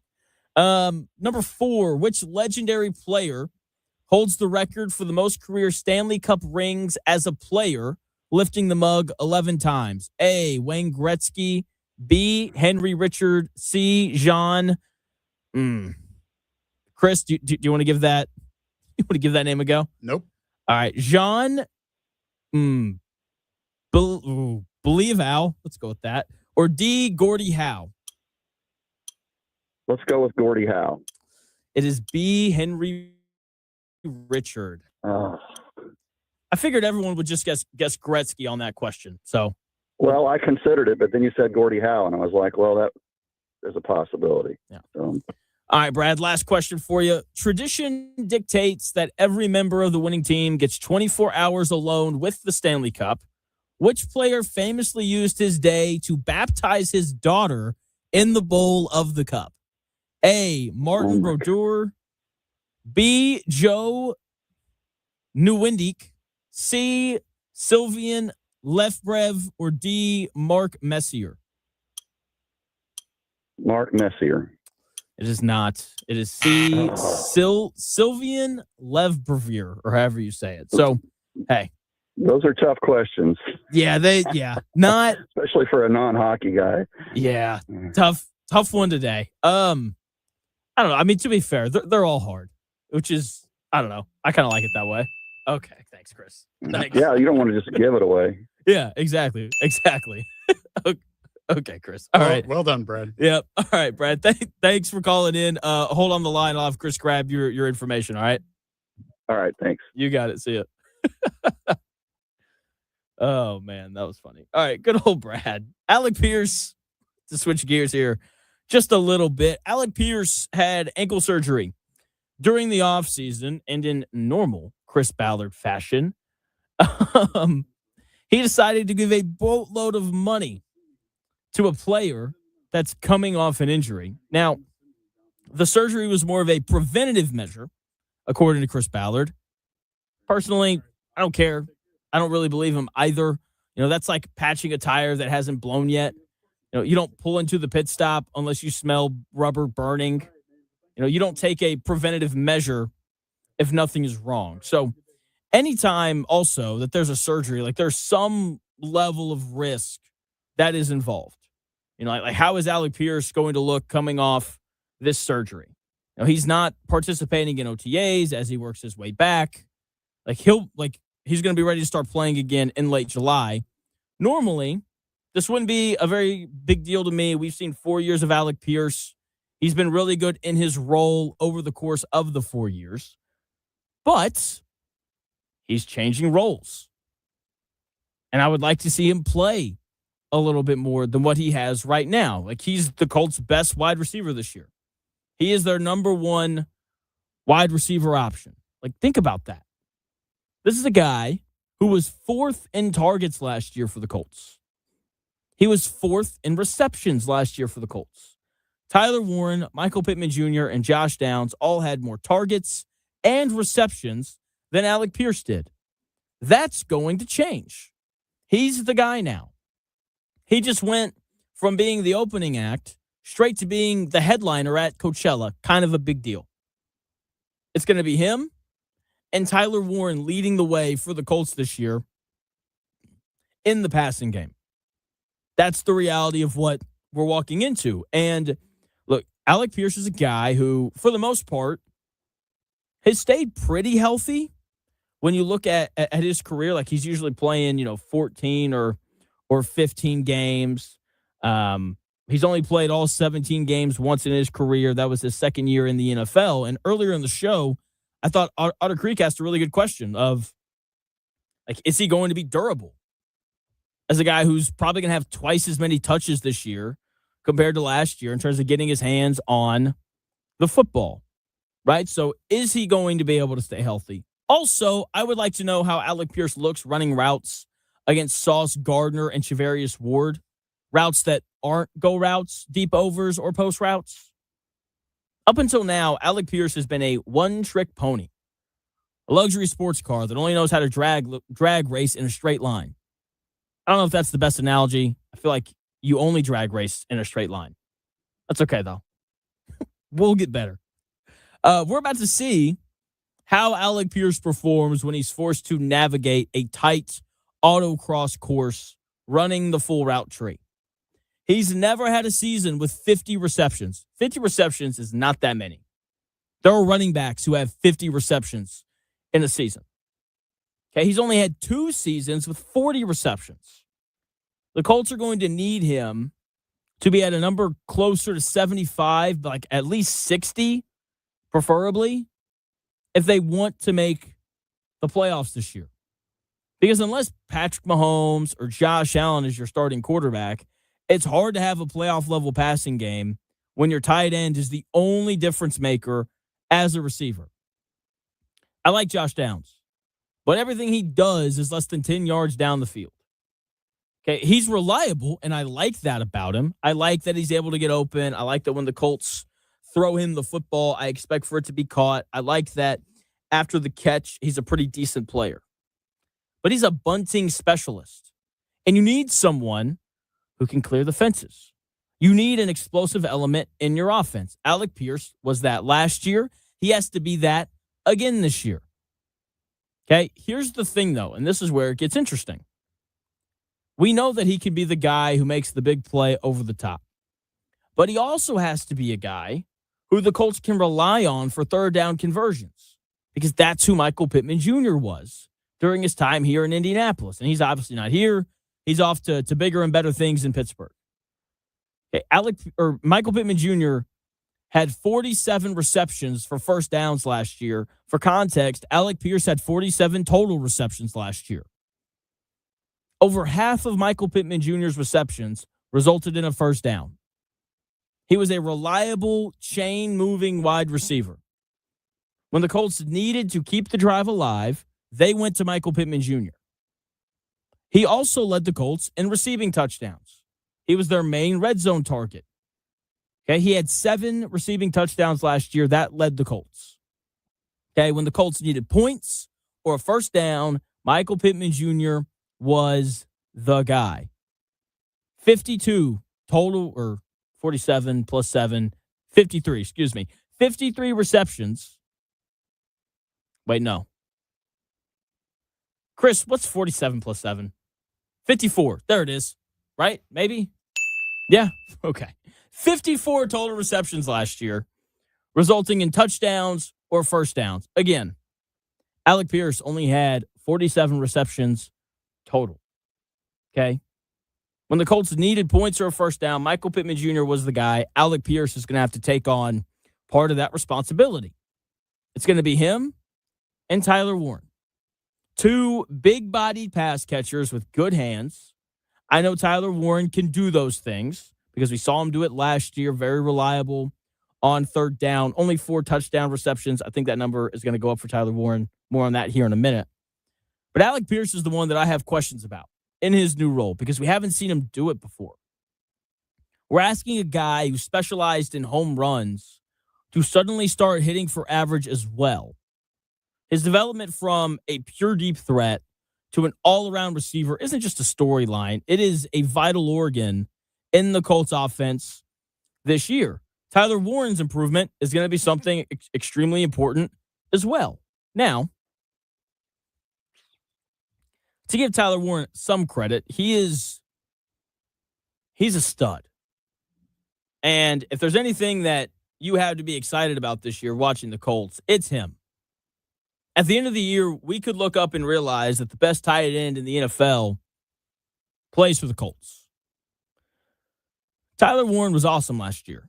Okay, he was tied amongst tight ends for the 6th most receptions in the NFL. He was 5th amongst tight ends in yards. The problem is he only had 4 receiving touchdowns on the year. He was basically a sports car that could fly down the interstate, but got stuck in traffic the second he hit city limits.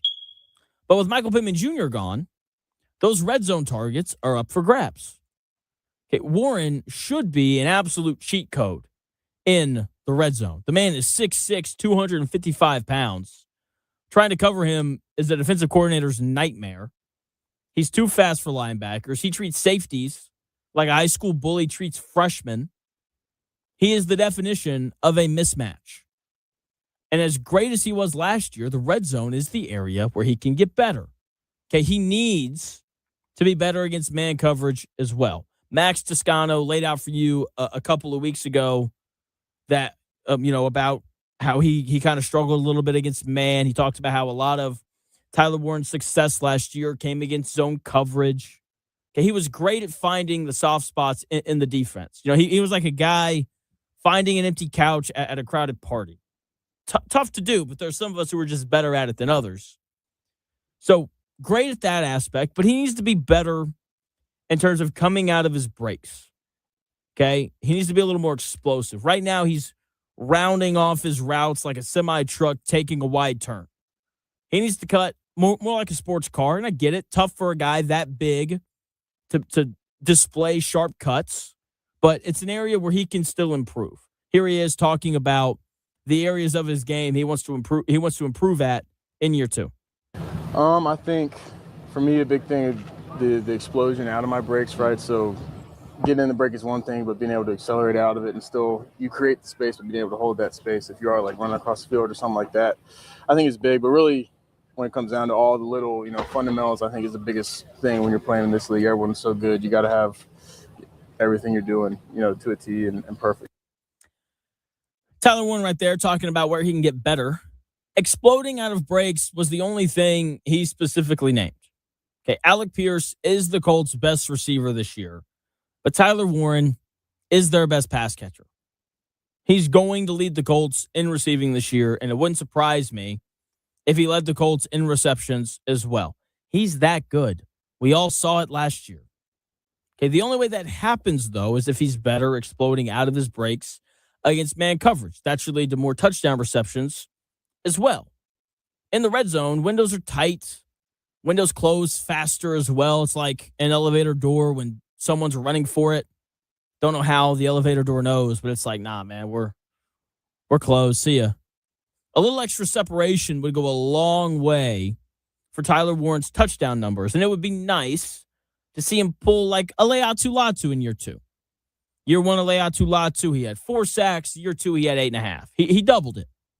Let's see Tyler Warren do that. Let's see him go from 4 touchdowns to 8. That would be a huge lift for the Indianapolis Colts. And then lastly, he was a good blocker last year. But when you're bigger than the defensive ends and linebackers that you're blocking, I just expect a little bit more than what we got from Tyler Warren last year. I don't think he's going to be Gronk in the run game. He moved, Gronk, man, just monster. Moved players like a bulldozer when he was putting his hand in the dirt for New England and Tampa. He's one of the best blocking tight ends ever. I don't expect that from Tyler Warren. But it'd be nice to see the Colts make an effort to run the football behind him. When you look at the Colts' offensive line, 4 of the 5 guys we know about. Bernard Ryman, a left tackle, is a stud. Quentin Nelson, a left guard, is a stud. Tanner Bortolini played really well last year. Matt Gonsalves, first year at offensive guard last year, played well. Jalen Travis is the projected starter at right tackle. We saw him take some snaps last year. But this is his first year starting. This is his first year in full-time right tackle duty. And because we've never seen him be the starter, I think it's fair to be a little wary of how he looks. But if Tyler Warren improves as a blocker, then that's a guy that you can put beside Jalen Travis to give him some help. Chip the edge rusher, put your hand in the dirt and be an impactful blocker in the run game.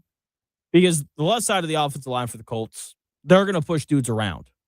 I've got more questions about the right side, and Tyler Warren being a better blocker would greatly help with the Colts being able to run the football to the right side if Jalen Travis isn't as good as everyone thinks that he's going to be.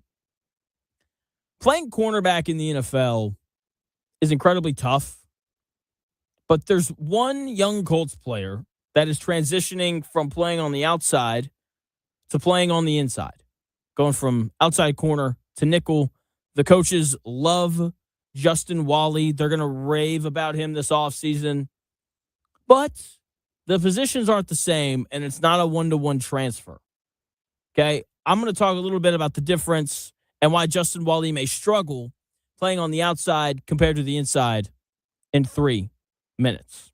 Walk On Sports Bistro is your home away from home this summer. They've got live music out on their covered outdoor patio every Thursday from 7 to 10 p.m. and happy hour weekdays from 3 to 6 p.m. 24 beers on tap. Shorts and talls are only $2 to $6, making walk-ons the place to be. Friday at 9 a.m. Tomorrow at 9 a.m. Log on to indiesportsticket.com to get $50 in walk-on certificates for only $25.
it may, one day, be a must-listen for sports enthusiasts. Yeah, and monkeys might fly out of my butt. Uh-oh. The Real Jonathan Smith Show on Indy Sports Ticket 1430 AM, 93.9 HD2, and always on the free Indy Sports Ticket app. Yeah. Timothy Bowman with a great question before we get to Justin Wally. Did you like watching last night's game better because it was ethical hoops? I enjoyed. Woo, burping over here. I enjoyed watching the games last night because the game was close down the stretch. But to act like nobody flopped at all in that game, you got Jalen Brunson doing the head back that he does. Watch his little braids bounce. Wemby does the same thing. Like, flopping's just part of basketball. There's a clip before the NBA Finals where someone asked Stephon Castle about the Thunder selling calls. He was like, I do it too. They all do it. It's part of it. Again, the difference is just SGA is better than not everybody else. SGA beat everybody last year, and so now everybody doesn't like him. That's all it is. Dude, I really, really want to go to a game in San Antonio. It was awesome last night. Between the viral double bubble girls from last week and then the people that ran on the court last night for selfies, it looks just like a great time. Like, I want to go to a game there. Double bubble girls. You didn't see the double bubble girls? I know what you're talking about. Okay. I've just never heard anyone call them that. That's funny. Yeah, I guess those are the double bubble girls can't be from San Antonio, though. They were invited to the last game that I think it was game 6. Okay. I don't think they were there last night, but they have gone viral because they were like, what, second, third row or something? And every cut to Mitch Johnson. They just stopped showing him at one point. Right. It's but again, like they can't be from San Antonio. You think they were plants? Like they were put there on purpose? I believe almost everything that Charles Barkley says. Do you know what Charles Barkley says about the women in San Antonio? No. Oh, man. Whenever he talks about San Antonio, he always says something like, I love San Antonio. They have the greatest organization in the NBA, but they do have some big old women down there. I mean, it's all them churros. Yeah, I guess. It's a beautiful city. The Riverwalk, that ain't no river. That's a creek. That's what he says. It's funny. That running on the court last night would not have flown in New York and Madison Square Garden. Yeah, I mean, credit to them, though. They had time to get the little selfie off. Right. Which, I don't know how you take a selfie with Victor Wembanyama when he doesn't want to take the selfie. He got his shoulders It's like down. it's your chin and his face, Yeah. That's a tough angle. Right. Tough angle. Your arms are not long enough to get a selfie with. Yeah. They banned both of the people for life. From every arena. Oh, from every arena for life, and they should have. Getting in between me and my basketball. Come on now. Crazy. Insane. Absurd from these people. All right, Justin Wally might be getting in the way of the Colts having a good defense this year. This is another young player, vital to the Colts' success. Part of why they were so willing to release Kenny Moore is because they have Justin Wally. They loved him in camp last year before he tore his ACL. Every day after practice, you heard a coach say something about how good he looked and some play that he made. And it's not like the Colts had bad receivers last year. The difference, though, for Wally this year compared to last year is he's not playing on the outside. He's going to be playing in the slot. It's different from playing on the outside. You're involved in the run game more because you're closer to the action. When you're outside, you're on an island. Like Deion Sanders could never play nickel because he didn't want to tackle. Playing on the outside is like being a lone security guard at the edge of the property. You're just securing the perimeter. Okay, like you're hanging out there, no big deal. Right? But playing slot corner or nickel is like being a bouncer in the middle of a crowded mosh pit. It's more crowded, people are bumping into you, your head's got to be on a swivel a little bit more. You're also defending different types of receivers as well. Just look at Josh Downs and Alec Pierce side by side. One is a prototypical slot receiver, and the other is a prototypical wide receiver. They look very different. Obviously, not every receiver looks like Alec Pierce or Josh Downs, but you get my point. You're normally dealing with smaller and quicker receivers in the slot compared to on the perimeter. Okay, the types of routes that you're defending are a little bit different as well. On the outside, it's more of a drag race. You're dealing with goes and deep posts. Whereas in the slot, it's more of a demolition derby. Lateral quickness becomes a little more important because you're defending whip routes and drags and quick slants and those kinds of routes. Okay, I'm interested to hear how Justin Wally deals with that because we didn't really see him play last year. And that's the concern that, if I have any for this Colts defense, that's not the defensive line. It's this. We've never seen this guy play. They moved off a Kenny Moore. I know that the Colts like Justin Wally, but Chris Ballard has liked a lot of players that didn't pan out. And we've also never seen Justin Wally play on Sundays. By the way, speaking of Kenny Moore, he's still a free agent. Back to Justin Wally. You're betting on a player that's coming off of an ACL tear and has never played a single snap in the NFL. To me, that's like trading your reliable, high-mileage SUV that just gets the job done. Like, you could probably upgrade and find a better car, but this one works well. You're giving that up and putting your life savings on a mystery box at an auction. Doesn't seem like the best bet to make in a season where if you don't make the playoffs, you're going to lose your job. You know the praise is coming during training camp. Like, we're probably going to get some slow-mo videos of him batting a pass away or something like that, right? Someone's going to say something about him being a better nickel corner than an outside corner. I guarantee it. But it won't move me. Let me see him do it on Sundays before we all get excited. Let's see him do it in a preseason game before we all get excited. I mean, seriously, come on. Justin Wally, I think he's going to be good.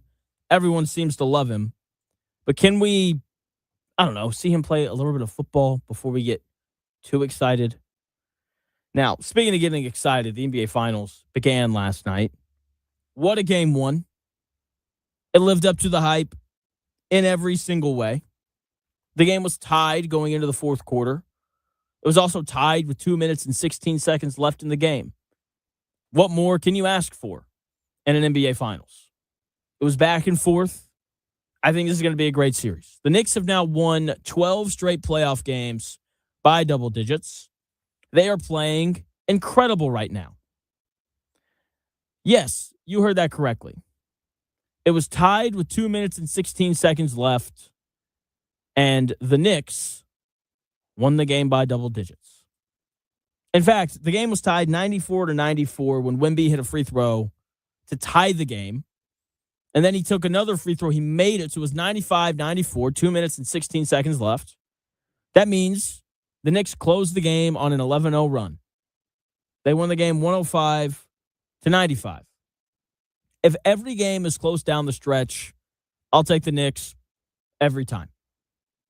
Jalen Brunson down the stretch of games has been incredible in the playoffs. He's been incredible in the playoffs for the majority of his career. You can even go back to his time in Dallas when he takes care of Donovan Mitchell and the Utah Jazz without Luka Doncic.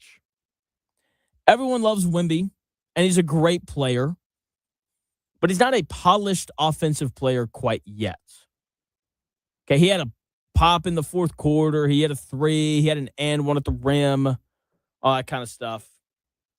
But when he got the ball at the elbow and was asked to create his own shot or shot for somebody else, it didn't go well. And that's why the Spurs didn't score down the stretch. They just gave Wemby the ball at the top and told him to go get it done. And he's just not good enough to do that quite yet.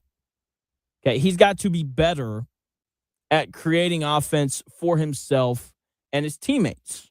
Jalen Brunson is a master at that. He's so much better than Wemby is at creating offense for himself and his teammates. And that's how you win games late in the playoffs against good teams. Your star has to get himself or his teammates good shots, and Jalen Brunson did that. And Wemby didn't do that. That was the difference in the game down the stretch. Neither one of them played well over the course of the entire game, but Jalen Brunson closed the game much better than Wemby. He had 13 points in the fourth quarter. He hit the three to give them a 2-point lead, 97-95. Then he hit an insane jumper that Vassell fouled him on, and that, they didn't call it, but he still finds a way to make an incredible shot, and that was it. He made that shot, and the game felt like it was done. Both are going to be better going forward, but that was the difference last night.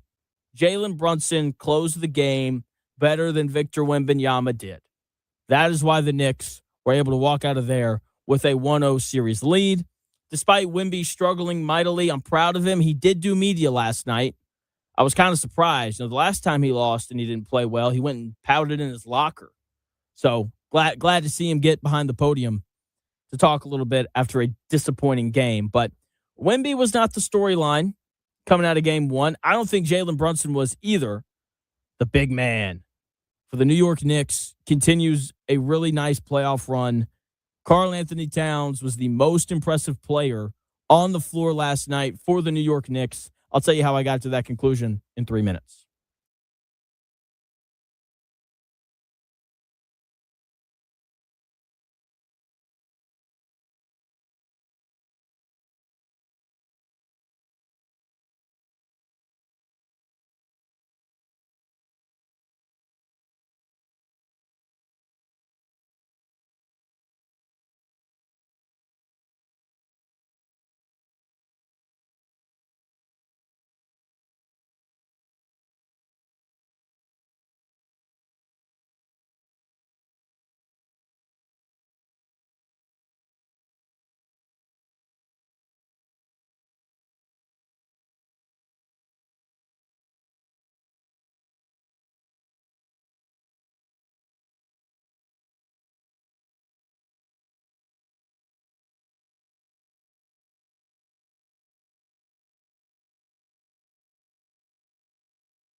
The best takes. Maybe. The Real Jonathan Smith Show on Indy Sports Ticket 1430 AM, 93.9 HD2, and always on the free Indy Sports Ticket app. Game one of the NBA Finals last night was almost as good as the show has been today. That's saying something because it was an excellent game last night. Welcome into the Real Jonathan Smith Show. Thanks for tuning in. No matter how you're tuning in, YouTube, Indy Sports Ticket. If you want to head over there and subscribe. Maybe you're watching the show on X__Jonathan Smith to follow me there and watch the show there. You can also listen on that Indy Sports Ticket app. Karl Anthony Towns was the best player in that basketball game last night. Everyone's going to talk about Brunson and how he closed the game, and rightfully so. He was really good. But Karl Anthony Towns was their best player. I thought the Knicks would opt for OG Anunoby to defend Victor Wembanyama. They did not. They went with Karl Anthony Towns instead, and he was awesome. He's got great feet, so he can stay in front of Wemby. He's done a great job all playoffs of not committing stupid fouls, so you can trust him to defend Wemby. He's stout, so he can wall Wemby off from getting to his spots. He's tall enough to contest Wemby's jumper as well. His defense was incredible. Defensively, Karl Anthony Towns played like a brick wall on wheels last night. He had the strength to keep Wemby from beating him up on the way to the rim, but he also had the agility to stay in front of him and to chase him off of screens and those things. He also rebounded incredibly well. Those two things are a large part of why they won last night. Victor Wembanyama had 26 points, but he was 6 of 21 from the field. It's not very good. He was only 2 of 9 from 3. He turned the ball over 6 times. He did, however, have 12 rebounds, and he did play great defensively, but he was horrid on offense. He had no rhythm, and every time he drove to the rim, I thought he was going to turn the ball over. The Knicks did a great job of digging in when he drove because he's not a good passer. Okay, when he gets going to the rim, he's like a freight train with no wheels. Actually, no, I got it. Have you seen the Polar Express? Yeah. Have you seen the scene where where the tracks are frozen over and the train hits ice? Yes, I have. And they got to thread the needle? Yes. That's what he's like. Okay. Like full speed, no control. Now, he's built to go full steam ahead, but he just can't seem to make those sharp, accurate passes while he's on the move. Okay, when he gets going to the rim, he's not stopping. And he's a bad passer on the move. I think you can see how that would be problematic. It was great defense from the Knicks when he drove to the rim. They were swatting at the ball. That's why he had 6 turnovers. Every time he put it on the deck, they were helping off of Stephon Castle or another Spurs guard that's not a prolific shooter. That's part of why he struggled. The defense from Cat and all of the dig downs when he went to the rim. I thought Mitchell Robinson's size bothered him as well. I thought they both leaned on Wemby quite a bit over the course of the game. He and the rest of the Spurs looked a little gassed in the fourth quarter. I think that's a combination of the long Western Conference Finals that the Spurs just finished, the pace of the game. It was very fast up and down, and the physicality that was presented during the game. So they did a great job of wearing down Wemby and the rest of that Spurs offense, because part of it is because offensively, Karl Anthony Towns is a tough matchup from Wemby. Okay, Cat was able to pull Wemby away from the basket, and I was honestly very surprised that they put Wemby on Karl Anthony Towns for that reason. I'm assuming that their thought process was they don't really have anyone else to guard Karl Anthony Towns. But then, like, if you put Wemby on Josh Hart or a non-shooter, he can help on Karl Anthony Towns when he drives or posts up. So I'm interested to see if the Spurs switch that matchup in game 2, because Cat has the advantage anyway. I think part of why Wemby got worn down is because he defended every ball screen, and he was having to worry about rotations and making sure everybody was in the right spot. He couldn't just stand at the rim and wait like he was able to do in that Oklahoma City series. Either way, Karl Anthony Towns blew by Wemby on multiple occasions. He attacked Wemby more in game 1 than Chet Holmgren did in all 7 games of the Western Conference Finals. And it's a tough guard for Wemby because Karl Anthony Towns is much quicker than Chet Holmgren. He's got a better first step than Chet Holmgren. And when it comes to the jump shot, Karl Anthony Towns has a much quicker release than Chet Holmgren does. Okay, Wemby wants to hang out at the rim and play safety. He wants to be Ed Reed. He wants to swat everything that's in the air around the basket. But Karl Anthony Towns' perimeter game drags Wemby out of his comfort zone. Now, Wemby can guard on the perimeter, but that's not where he changes the game. He changes the game at the rim when everyone's terrified to shoot a layup because he's there. Okay? Karl Anthony Towns didn't shoot the ball well. He was only 7 of 15 from the floor. But here's the thing. He only took 2 threes. He missed both. That's going to change because Karl Anthony Towns is an excellent shooter. I thought Charles Barkley did a good job after the game laying out the reality of Karl Anthony Towns in this series. Charles Barkley said, basketball's about matchups, and the Spurs don't have a good matchup for Karl Anthony Towns on defense. Wemby's too slow, and then all the guards that they play, because they don't really play any forwards, they play 4 guards in Wemby. None of the guards have the size to defend Towns. And between Towns' scoring in the third quarter, because they were down by like 13, Wemby goes to the bench for a minute, and Karl Anthony Towns leads this quick 7-0 burst. And then Wemby came back in, and the ball had already started rolling, and it just kept picking up momentum. That was the stretch where the Knicks found a way to get back into the game. It was because of Karl Anthony Towns and his rebounding and his ability to score. So Karl Anthony Towns was clearly the most impressive player on the floor last night. He's why the Knicks were able to win that game. The second most impressive player on the floor last night was Dylan Harper. He's a child. And I mean that literally, not in an Anthony Richardson kind of way. He's 20 years old. He's a rookie. And he checked in to the NBA Finals and was completely unfazed. Just immediately started scoring, started getting to his spots. He is an incredible finisher around the rim. And he got to his spot and scored whenever he wanted. He had 12 points on 4 of 5 shooting in the first half. He was the Spurs' best offensive player in the first half. Julian Champagnie led him in scoring with 15, but that's all catch and shoot stuff. He was just hot. Dylan Harper was creating offense. The Knicks had no answer for him. His calmness was impressive last night. Again, he's a rookie in the NBA Finals, in the biggest game of his life. And he looked like he was playing pickup at the park on a Tuesday afternoon. Absolutely unbelievable. I don't know why he didn't close the game. He was their best guard last night. De'Aaron Fox is a 28-year-old max contract player. With that being said, he's been the Spurs' third best guard in these playoffs. I don't think that would be the case if he wasn't dealing with a bum ankle. But ultimately, that's been the reality. And despite that, De'Aaron Fox continues to close games in these playoffs. Dylan Harper was better than De'Aaron Fox last night on both ends of the floor. De'Aaron Fox was 3 of 13 from the floor. He only scored 7 points.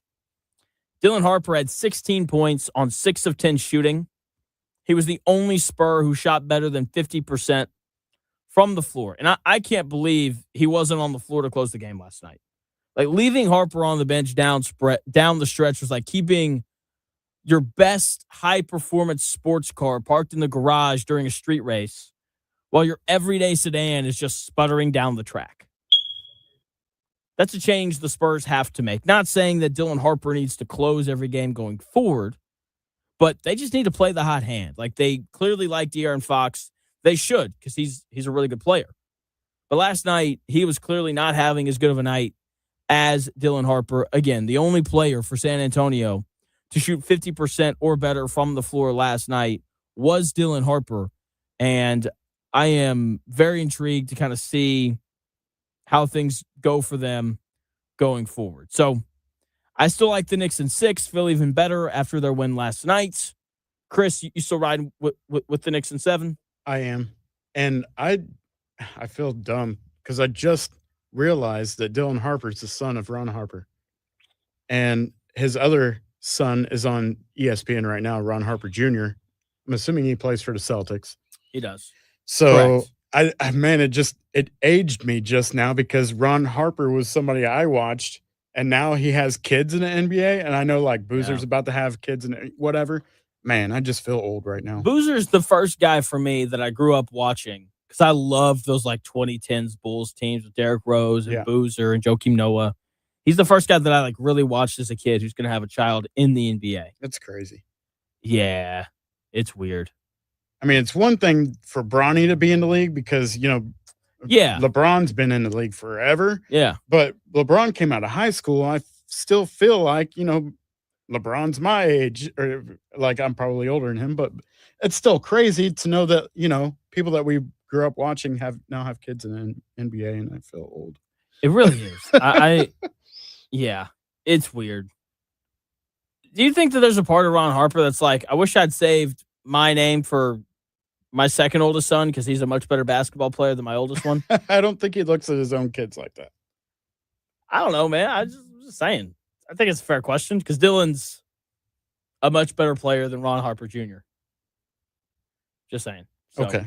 I don't think a father would look at his kids that way, though. Hey, man. Like, I should have named you this because you're better than your brother. Yeah, that's so funny. Oh man. What is I don't know. What is I still believe in the Danhausen curse, by the way. Not to interrupt you. No, you're good. Danhausen, since he uncursed the Knicks, they have not lost. Was this 12 straight? All by double digits. Man, there's something there. That's all I'm saying. I know it's silly, but yeah, I mean, it's still fun. I don't know. It's fun. I like fun. I think, I don't know. I keep seeing like Timothy Bowman over in the X chat keeps talking about how like the Pacers own the Knicks. The Knicks are a different team this year than they were last year. Like, just because the Pacers beat the Knicks last year doesn't mean that they would have beaten them this year.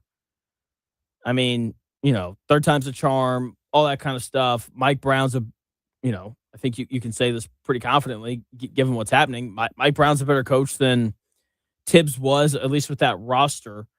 And so I think the Eastern Conference next year for the Pacers gets really interesting because the Knicks are so good, because Giannis is going to get traded here at some point, probably to a team in the East. Jason Tatum is going to be fully healthy for Boston. And, I know that they got bounced in the first round by a 7 seed, but at the same time, they are in the 2 seed without Jason Tatum. So they're going to be better. The Magic are clearly a good basketball team. If you watch what they did in the first round this year against Detroit, Detroit's going to be better with all those guys getting just a little bit older. So the Eastern Conference next year, I think, is going to be pretty loaded in terms of just talent, and it's going to be a really tough road for the Pacers to get back to the finals next year. Not saying that they can't do it. I just don't think that they should be as big of a favorite as everyone else thinks that they are,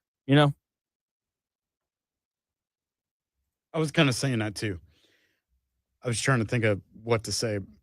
I think, having Halliburton back, and we were talking about this pre-draft lottery, if we had landed the top one of the top picks, what your true expectations were for the Pacers, even if they would have got a top draft pick, even though Halliburton's coming back, I'm still not expecting them to finish first or second. I'm still feeling like the Pacers are going to be 4 or 5, but they still have the ability to run deep in the playoffs.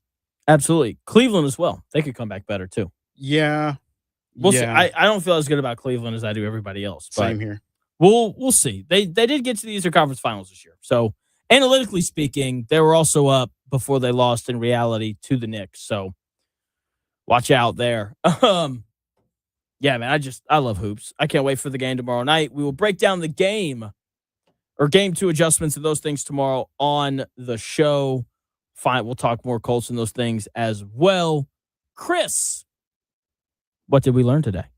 All right, class. What did we learn today? Oh, man, and the head of producer Chris. If you missed the show or any part of the show, here's what you may have missed, or if you were here, here's what you learned today on the Real Jonathan Smith Show. If the Colts acquire Kayshon Boutte from New England, we will be hitting the ding bell all the time and also be saying, Booty cheeks. So there you go. We also learned that trains do not have steering wheels. They don't. They don't. I didn't know that. Also, microwaving fish in the break room at work is a fireable offense. Thank you, Buzzard and Otter Creek, for that. We learned that Jonathan isn't the only one in his household that tells me when to hit buttons. Thank you, Mrs. Smith. Oh, yeah, yeah. But she's listening. We learned that if you're wanting to get a selfie with Wemby, you should probably let him take the picture because I guarantee you your arms are not long enough for that. Yep. The last time the Knicks led a game in the NBA Finals was the same day as OJ's infamous Bronco ride. Did you know that? Saw that this morning, yeah. Yeah, man. Pretty crazy. All right. We also learned that leaving a rubber duck on someone's Jeep might be the equivalent of leaving a pack of Trojans on the windshield of a minivan. Fabulous. Best joke of the day. That was the best one. Last but not least, Jonathan isn't old enough to have his legs fall asleep while sitting on the toilet. And that is what we learned today on the Real Jonathan Smith Show. The toilet thing. How old were you the first time that happened to you? I don't know. It was probably about 10 years ago, which is still 10 years 34? older than you. Yeah. Yeah. So, I mean, it'll hit you too, especially if you're playing your little 82-0 game. Hey, man, 82and0.com, 20and0.com. You got 10 minutes to kill. You stand up. Great way to do it, man. Yeah, you stand up. I've gone 82and0 once. I'm yet to go 20and0. Gone 19and1 several times to a point where it's infuriating, but, it's fine. You remember the team you used to go 82-0? Like, who was your? Yeah, I had, Golden State Warriors Wilt. I think I had Michael Jordan on that team as well. I can't remember my other three spots, but yeah, I've done it once. Trying to do it again. Awesome. So there you go. That is the show. We'll be back tomorrow noon to 3, getting you ready for game 2 of the NBA Finals and so much more. Talk to you tomorrow starting at noon. See ya.